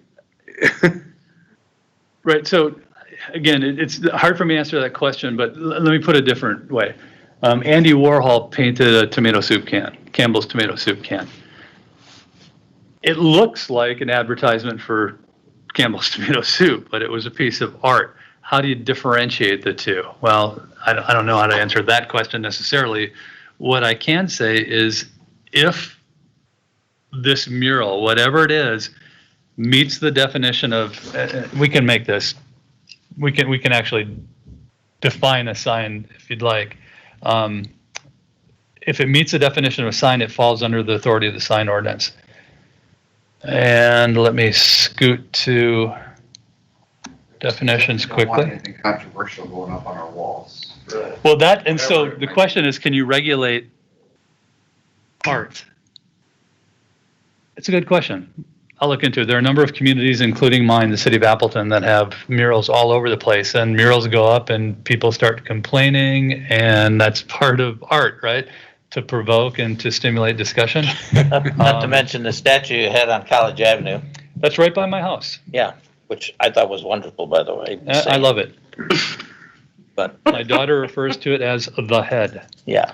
So the definition of a sign is a name, identification, description, display, or illustration, which is affixed to, painted, or represented directly or indirectly upon a building or other outdoor surface, which directs attention to or is designed or intended, oops, typo, to direct attention to the sign face or an object, product, place, oops, typo, activity, person, institution, organization, or business. Signs located completely within an enclosed building, et cetera, et cetera. So in this case, the direct attention to a person would cross into sign territory. But now, what if it was a picture of James Dean, Elvis Presley, and Marilyn Monroe? Right, but if you had a mural with a whole bunch of flowers and wonderful kind of color, rainbow colors, that would not necessarily have any reason to be brought into question with our sign order. Unless it was on a floral shop wall. Well, which is eerily close to the proposal this person I've been working with suggested. I thought I complimented the ingenuity of the question. Just because I'm trying to fulfill my duty as a moderator as well. We are at 1 hour and 59 minutes. I think it's been a really, really good discussion. I do have a question for everyone. First of all, are there specific sign things that we want to wrap up? And I don't mean to wrap up, but if we need to go longer, we can circle back to at a later time. And then I know you mentioned apartments, EDUs, I think is what you're referring to, accessory dwelling units. Is that correct? Yeah. So I know that's something we would cover next time. And What else? I just wanted a real simple one. We don't have to do it tonight, but because it came up before, the definition of side yards, backyards, and street yard. That would be nice to have something simple in there. I do have double frontage lots as an issue that I know you've been concerned good. about, and we do have definitions now for primary street yards, secondary street yards, side and rear yards, and shore yards for that matter, for the homes that are located on lakes. And as the mayor mentioned, the other dwelling, 2 residences on 1 dwelling, whatever, however you want to, that would be something that's going to take a lot of discussion. Yeah. And those second side yards and backyards, I read that and I really would like to hear you explain it to me, because I think I get it, but I want to make sure that that I fully understand it. Yeah. So, And just so I will, walking away, I'll be looking at the temporary signs and how they apply to non-commercial, non-retail, just to make sure there's no reason that many ordinances focus specifically on that use. And then I'll definitely look into the mural issue. And just because some of us are kind of visual people, is it possible for you to show a couple of visual examples? Like like what mural might be very much acceptable, one might not be? Something like that? Just to say it. Aaron has a pretty good fix on my personality and probably knows how uncomfortable that would make me. Oh, okay. Okay. You don't have to. I just thought maybe. Yeah, if I can come up with something that is clearly emblematic of the two, I'm just a little bit concerned that even though my role right now, and this is not your zoning administrator, but a consultant working on the zoning ordinance, it puts me in I get to a place where I'm a little bit uncomfortable, but I'll certainly try to. That's why you get paid the big dollars, you know. Yeah. I tell you what I'd be happy to do is if I can find good examples of how communities have addressed that issue, whether it be visually or that's fine, but that'd be great. Okay. Can we write it in that if somebody wants to do a mural on a wall that the council has to see what it looks like first? Before it starts? I'll certainly look into that. I suspect the answer to that question is no, but I'll certainly look into it. Okay. I think in the process in the city we're doing right now that they're going through the administrative people here for their permission, which I'm sure would be happy to share with everybody else. But that's just being done because it makes common sense to do that as a rule. Pat, are you telling me they're doing it for our permission and not my art input? That's shocking. Absolutely. Well, I think in some cases, organizations that have focused on public art, murals in particular, have gone through that process with an assumption that it has to abide by sign regulations. And again, I think Gilbert versus Reed, the more I talk about it, the more I'm going to get it wrong again. That Supreme Court case has shed some light on that particular issue. So again, I'll get more information for you. I'll get it to Aaron very soon. He'll have it to you before we meet again. So one other thing on the temporary signs real quick here, because I do think we've probably had enough for tonight, unless we have specific questions. But we talked about, the 15 days or the 45 days versus having nothing there. I think it's important to have a number of days there, and if we find out in the future that that's too limited or not limited enough, then we can adjust that accordingly. But I think it would make it easier on staff for sure if we have a number of days in there. Sure, and I guess what my immediate response is, I wrote it in here. I'm certainly not going to defend 45 or argue against it. Personally, I like the thought of not having fixed days in there, because the moment you put a fixed date in there, you have to defend it or justify it in some way, and then somebody makes an argument a valid argument where that time frame is not sufficient for this use. So then, but there's always an exception, though, Jeff. Yep. Sorry for interrupting you, but again, I think I'd rather see the days in there, and then you can defend it. And the easiest defense is because that's what the zoning code says. Well, and I like the ask idea. Aaron how that's worked so far in the last 5 months. Well, and I like the idea you alluded to earlier. On day 46, then you have something to go by in terms of an enforcement. Yeah, I think. Well, could you reapply for it? Could you reapply for a temporary sign permit on the extension or something? I don't know. Well, you would, I thought about that too. And again, without getting too complicated here. So let's say it's the 45 days. You say it's 45 days, or you could extend it with approval from Staff or city council or whatever you want to do. I think that would be more of a staff issue than city council.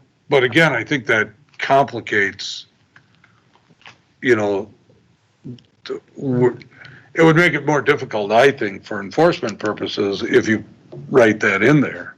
Right. I think, again, purely from a legal defensibility standpoint, if we pick a date and we stick with it, or we don't establish a date and we establish the time frame within each individual permit based upon the appropriateness over time, we're fine.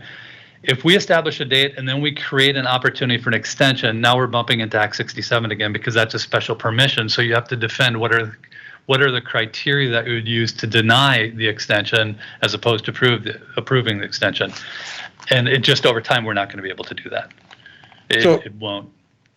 So what you're saying is that if we want to have 15 days in there under one section and 45 days under another, we need to have a little bit more discussion or thought about, is 15 days the right amount of days, or is 45 days the right amount in that area? And you're saying we're fine from a legal defensibility standpoint if we have something and we stick to it, or if we don't, and whatever. I like the flexibility of dealing with it through the sign permit process. The Plan Commission, City Council you're not even burdened with that part of it at all. And as long as the zoning administrator, and again, when I say that, I'm talking about the position, not the person, as Aaron's heard me say, as long as the zoning administrator is acting fairly and equitably over time, there's no arbitrary and capricious element to it, it will stand a legal test. Now, guidance can be provided through, not in the ordinance, but you can have guidance documents, and we have guides that say, in general, the city feels comfortable with a time frame around here, and that's fine, kind of, I guess. I tell you what, a lot of discussion, think about it, we can revisit it next time. But certainly if the Plan Commission is comfortable with dates, that's what you feel most comfortable, that's the way we move forward. So when, I guess I'm asking Aaron this one. Aaron, where does that leave us at the end of our meeting today? Are we going to meet again in X amount of time to kind of look at the follow-up? Yeah, I think so. To be honest with you, as I'm sitting here thinking, it's July 13th today. I have to look at a calendar and see what other meetings we have and what your guys' schedule is, but I would actually love to meet before the regular August meeting. Tonight we actually had a number of items that took about 45 minutes, and that was not the intent for tonight. And I want to try to make this a standalone so we can get through it. So is anyone opposed to meeting before our regular August Plan Commission, which would be August 5th? Are you going to send out like a survey monkey or something? I absolutely can, yeah, and will.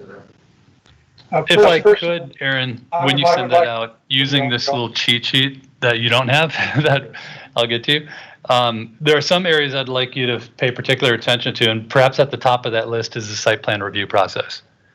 Because much of the functionality of this ordinance is utterly dependent upon your comfort level with site plan review. It shifts the burden from saying you can't do this and you can only do that in the ordinance to we'll deal with this in site plan review within these general constraints. Alan, were you trying to say something, or John, or somebody online? Yeah, that was out. I was trying to say I'd like to meet for August 5th. Okay, thank you.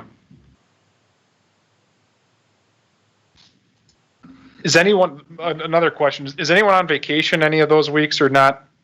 Is like the week of the 27th out for anybody? Because right now I'm thinking about shooting for the week of the 27th. If it's not on Monday, I think I've got a school board. We're doing we had one today at 4 o'clock. We're supposed to go till 6, but I came over here at 5. But I think we have that Monday of that week. Other than that, I don't have anything. Okay.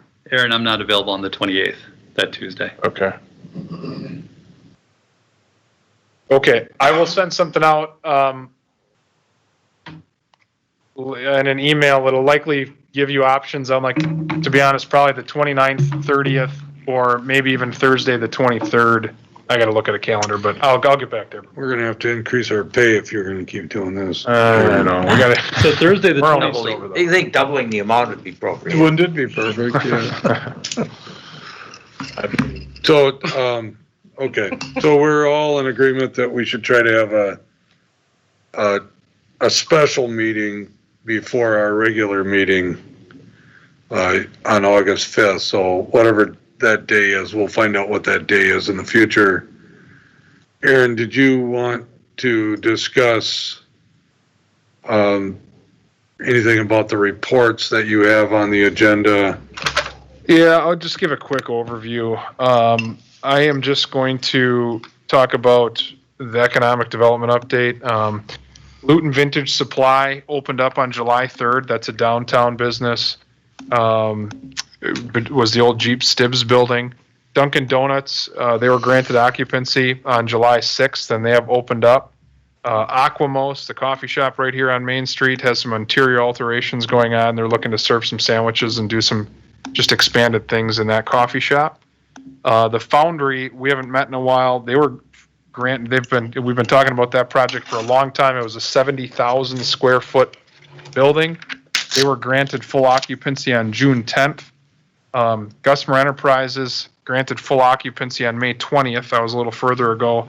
But that was a 30,000 square foot building, but they have pulled permits on an additional 3,200 square foot project, and Jane's working through that right now. Just to touch on housing again, we recently closed, the city closed on 16 lots in the Swan Park or Woodland Park Estate subdivision, and that is with Green Tree Construction out of Stevens Point, so they have to, in the contract, build out those lots within 36 months of that closing date. Also are set to close on 2 lots in the Buffalo Ridge subdivision in late July. And that basically means that all of the city lots are gone, with the exception of one on, is that 9th or 10th Street? 10th Street. 10th Street, that has a garage on, a little different scenario. 14 lots were purchased in the Cap Services subdivision. It was originally 12, 2 more have been purchased, so we're seeing just a really large uptick in single-family housing. Andrew Dane and I met with 2 developers, and I actually met with one separately from a multi-unit housing standpoint last week, and we're continuing to see, as those WIDA guidelines become more clear and the tax credit options, we're continuing to see people interested in that. We're trying to put the points together to see where we're at, what we need to do, how close are we to getting a really good proposal, and can we find the right site for the expertise of that developer. So those conversations are happening still. And then also from a housing standpoint, was contacted by another single-family housing developer that we did site reviews today over a virtual meeting online that I hadn't talked to. They contacted me over the weekend, and they're taking some of those opportunities back to their team to see what they can do and see if they can do anything in Waupaca. We are getting some commercial interest right now, and I'll leave it at that, which is exciting. And we're having conversations, and that's one of the big reasons I really think we should have this meeting as a separate meeting, because we want to make sure we can keep that stuff moving forward as a part of our regular Plan Commission meetings on the next couple of months too. So. Aaron, any update on Turney's and Ruby's? Yeah. So they actually came in and spoke with Jane today and myself.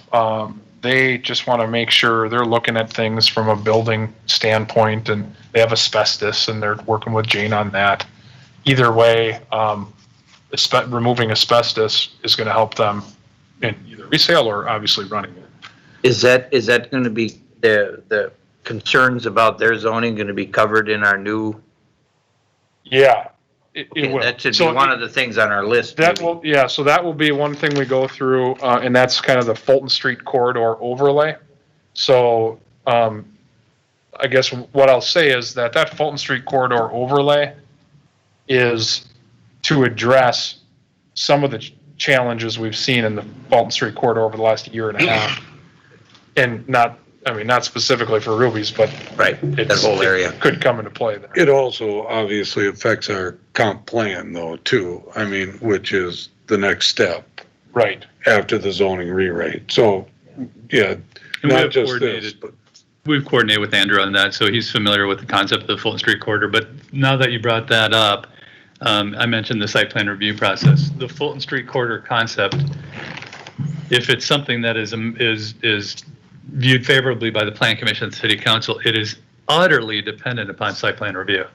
That kind of development can't exist unless you have a well-crafted site plan review process. So when you're looking at Fulton Street Corridor, take a look at site plan review as well, because the two are they're inextricably tied. Sorry for asking this because it's going to extend our time here, but when you say site plan review, are you talking staff site plan review or planning commission / city council site plan review, or both? Yes. Okay. So there'll be two elements of site plan review. One will be single family and two family individual site development. That'll never come before the Plan Commission. It'll go to Justin when he has to do the engineering review. It'll go to the zoning administrator when the zoning administrator has to determine compliance with setbacks and height and all that kind of stuff. But when we're talking about something like Fulton Street Corridor, the site plan review process, the proposed process, is expansive enough to create the framework around the development that we want to see without creating Main Street USA and Disney. And that's the risk when you have too much clarity within site plan review. You end up getting rid of the creativity and the flexibility that developers want to create a vibrant development, which we as a city want to have vibrant development. So again, please take a look at those two things as if they're part and parcel of the same.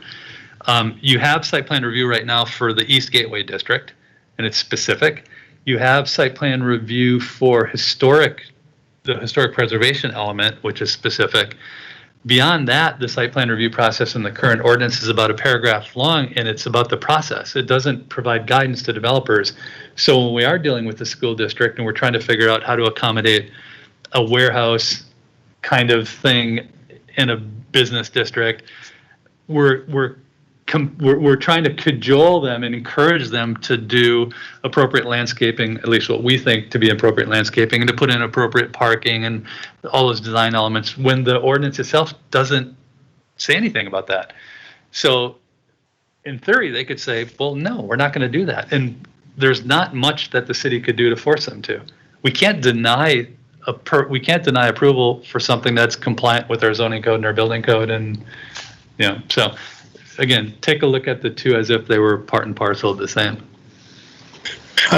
Jeff, or Aaron, rather, I just wanted to chime in with one little tidbit before we wrap up regarding our next meeting with the comp plan. I don't know if is now a good time to mention that, or do we want to finish up with the zoning discussion? Well, I think, Andrew, the plan was to have the comp plan chapters gone through as a part of the regular meeting in August. But if you do want to give just a short prelude to that, you could. Yeah. So that's August 5th. Yep. So I'm going to get out the land use chapter with plenty of time for folks to review that. I just want to put a couple things out there, just food for thought. I think at the last meeting, I believe I went through and talked about some of the market analysis and some preliminary thoughts on maybe making some more land available for housing if one of the priorities is to increase the population and support the growth of the local workforce, et cetera. And I think I ran a sort of trial balloon up the flagpole to talk a little bit about the potential for maybe reimagining the business park, or at least that portion of business park south of Royalton, just east of downtown. And so I just wanted people, before that next meeting, if folks wouldn't mind just giving that a little bit more thought, maybe talking to folk, if they know people in manufacturing, or at the foundry, or customers, or Fox Brothers, some of those big players out there. Do we anticipate a need for a large, empty, a large business park? Is that a priority in the community? Does it make sense to maybe think about loosening up some of the land use controls out there and look at a potentially, more of a kind of heading more in a neighborhood direction, at least on part of that land? It's a large parcel of land. You've already got a mix of some different uses out there. So I just wanted folks to just roll that around in the back of your head before that August 5th meeting, and just give it some thought, because that's one of the big items, that I want to address when we meet in August. That'll be one of the areas to talk through. Yeah, and Andrew, maybe you at that meeting too, you can just discuss a little bit more why you think that it is important. I think we did a survey, or we know for a fact that residential is probably, getting more people in the community that are going to be working in our community is probably the top priority now, instead of necessarily bringing more business to town, but actually bringing a workforce to town to take care of the businesses that we have in town. Right. So. Yeah, and I don't know that there's a real easy answer to this one. You've got a lot of land out there. It's a business park. You invested a lot of money into it. It's adjacent to your industrial park. It certainly has, some locational advantages and some momentum in terms of maybe becoming an industrial park. On the flip side, it's a large area, and perhaps there's an opportunity to look more at residential out there. But just getting it would be useful to just just capture some more voices, or talk to some other people in the community, get some other opinions. And obviously we're not going to make a final decision on it at that next meeting. It's just something I'll definitely queue that up and kind of give my rationale for my recommendation, but it'd be great if folks could sort of ground truth that a little bit beforehand. Awesome. Thank you. Anybody else have anything for the good of the meeting? Last thing I have is Elizabeth is listening because she was texting me, and she has a commercial UDC electrical test tomorrow for building inspector. So if anyone wants to wish her good luck, she's probably listening. Good luck, Elizabeth, tomorrow morning. Indeed.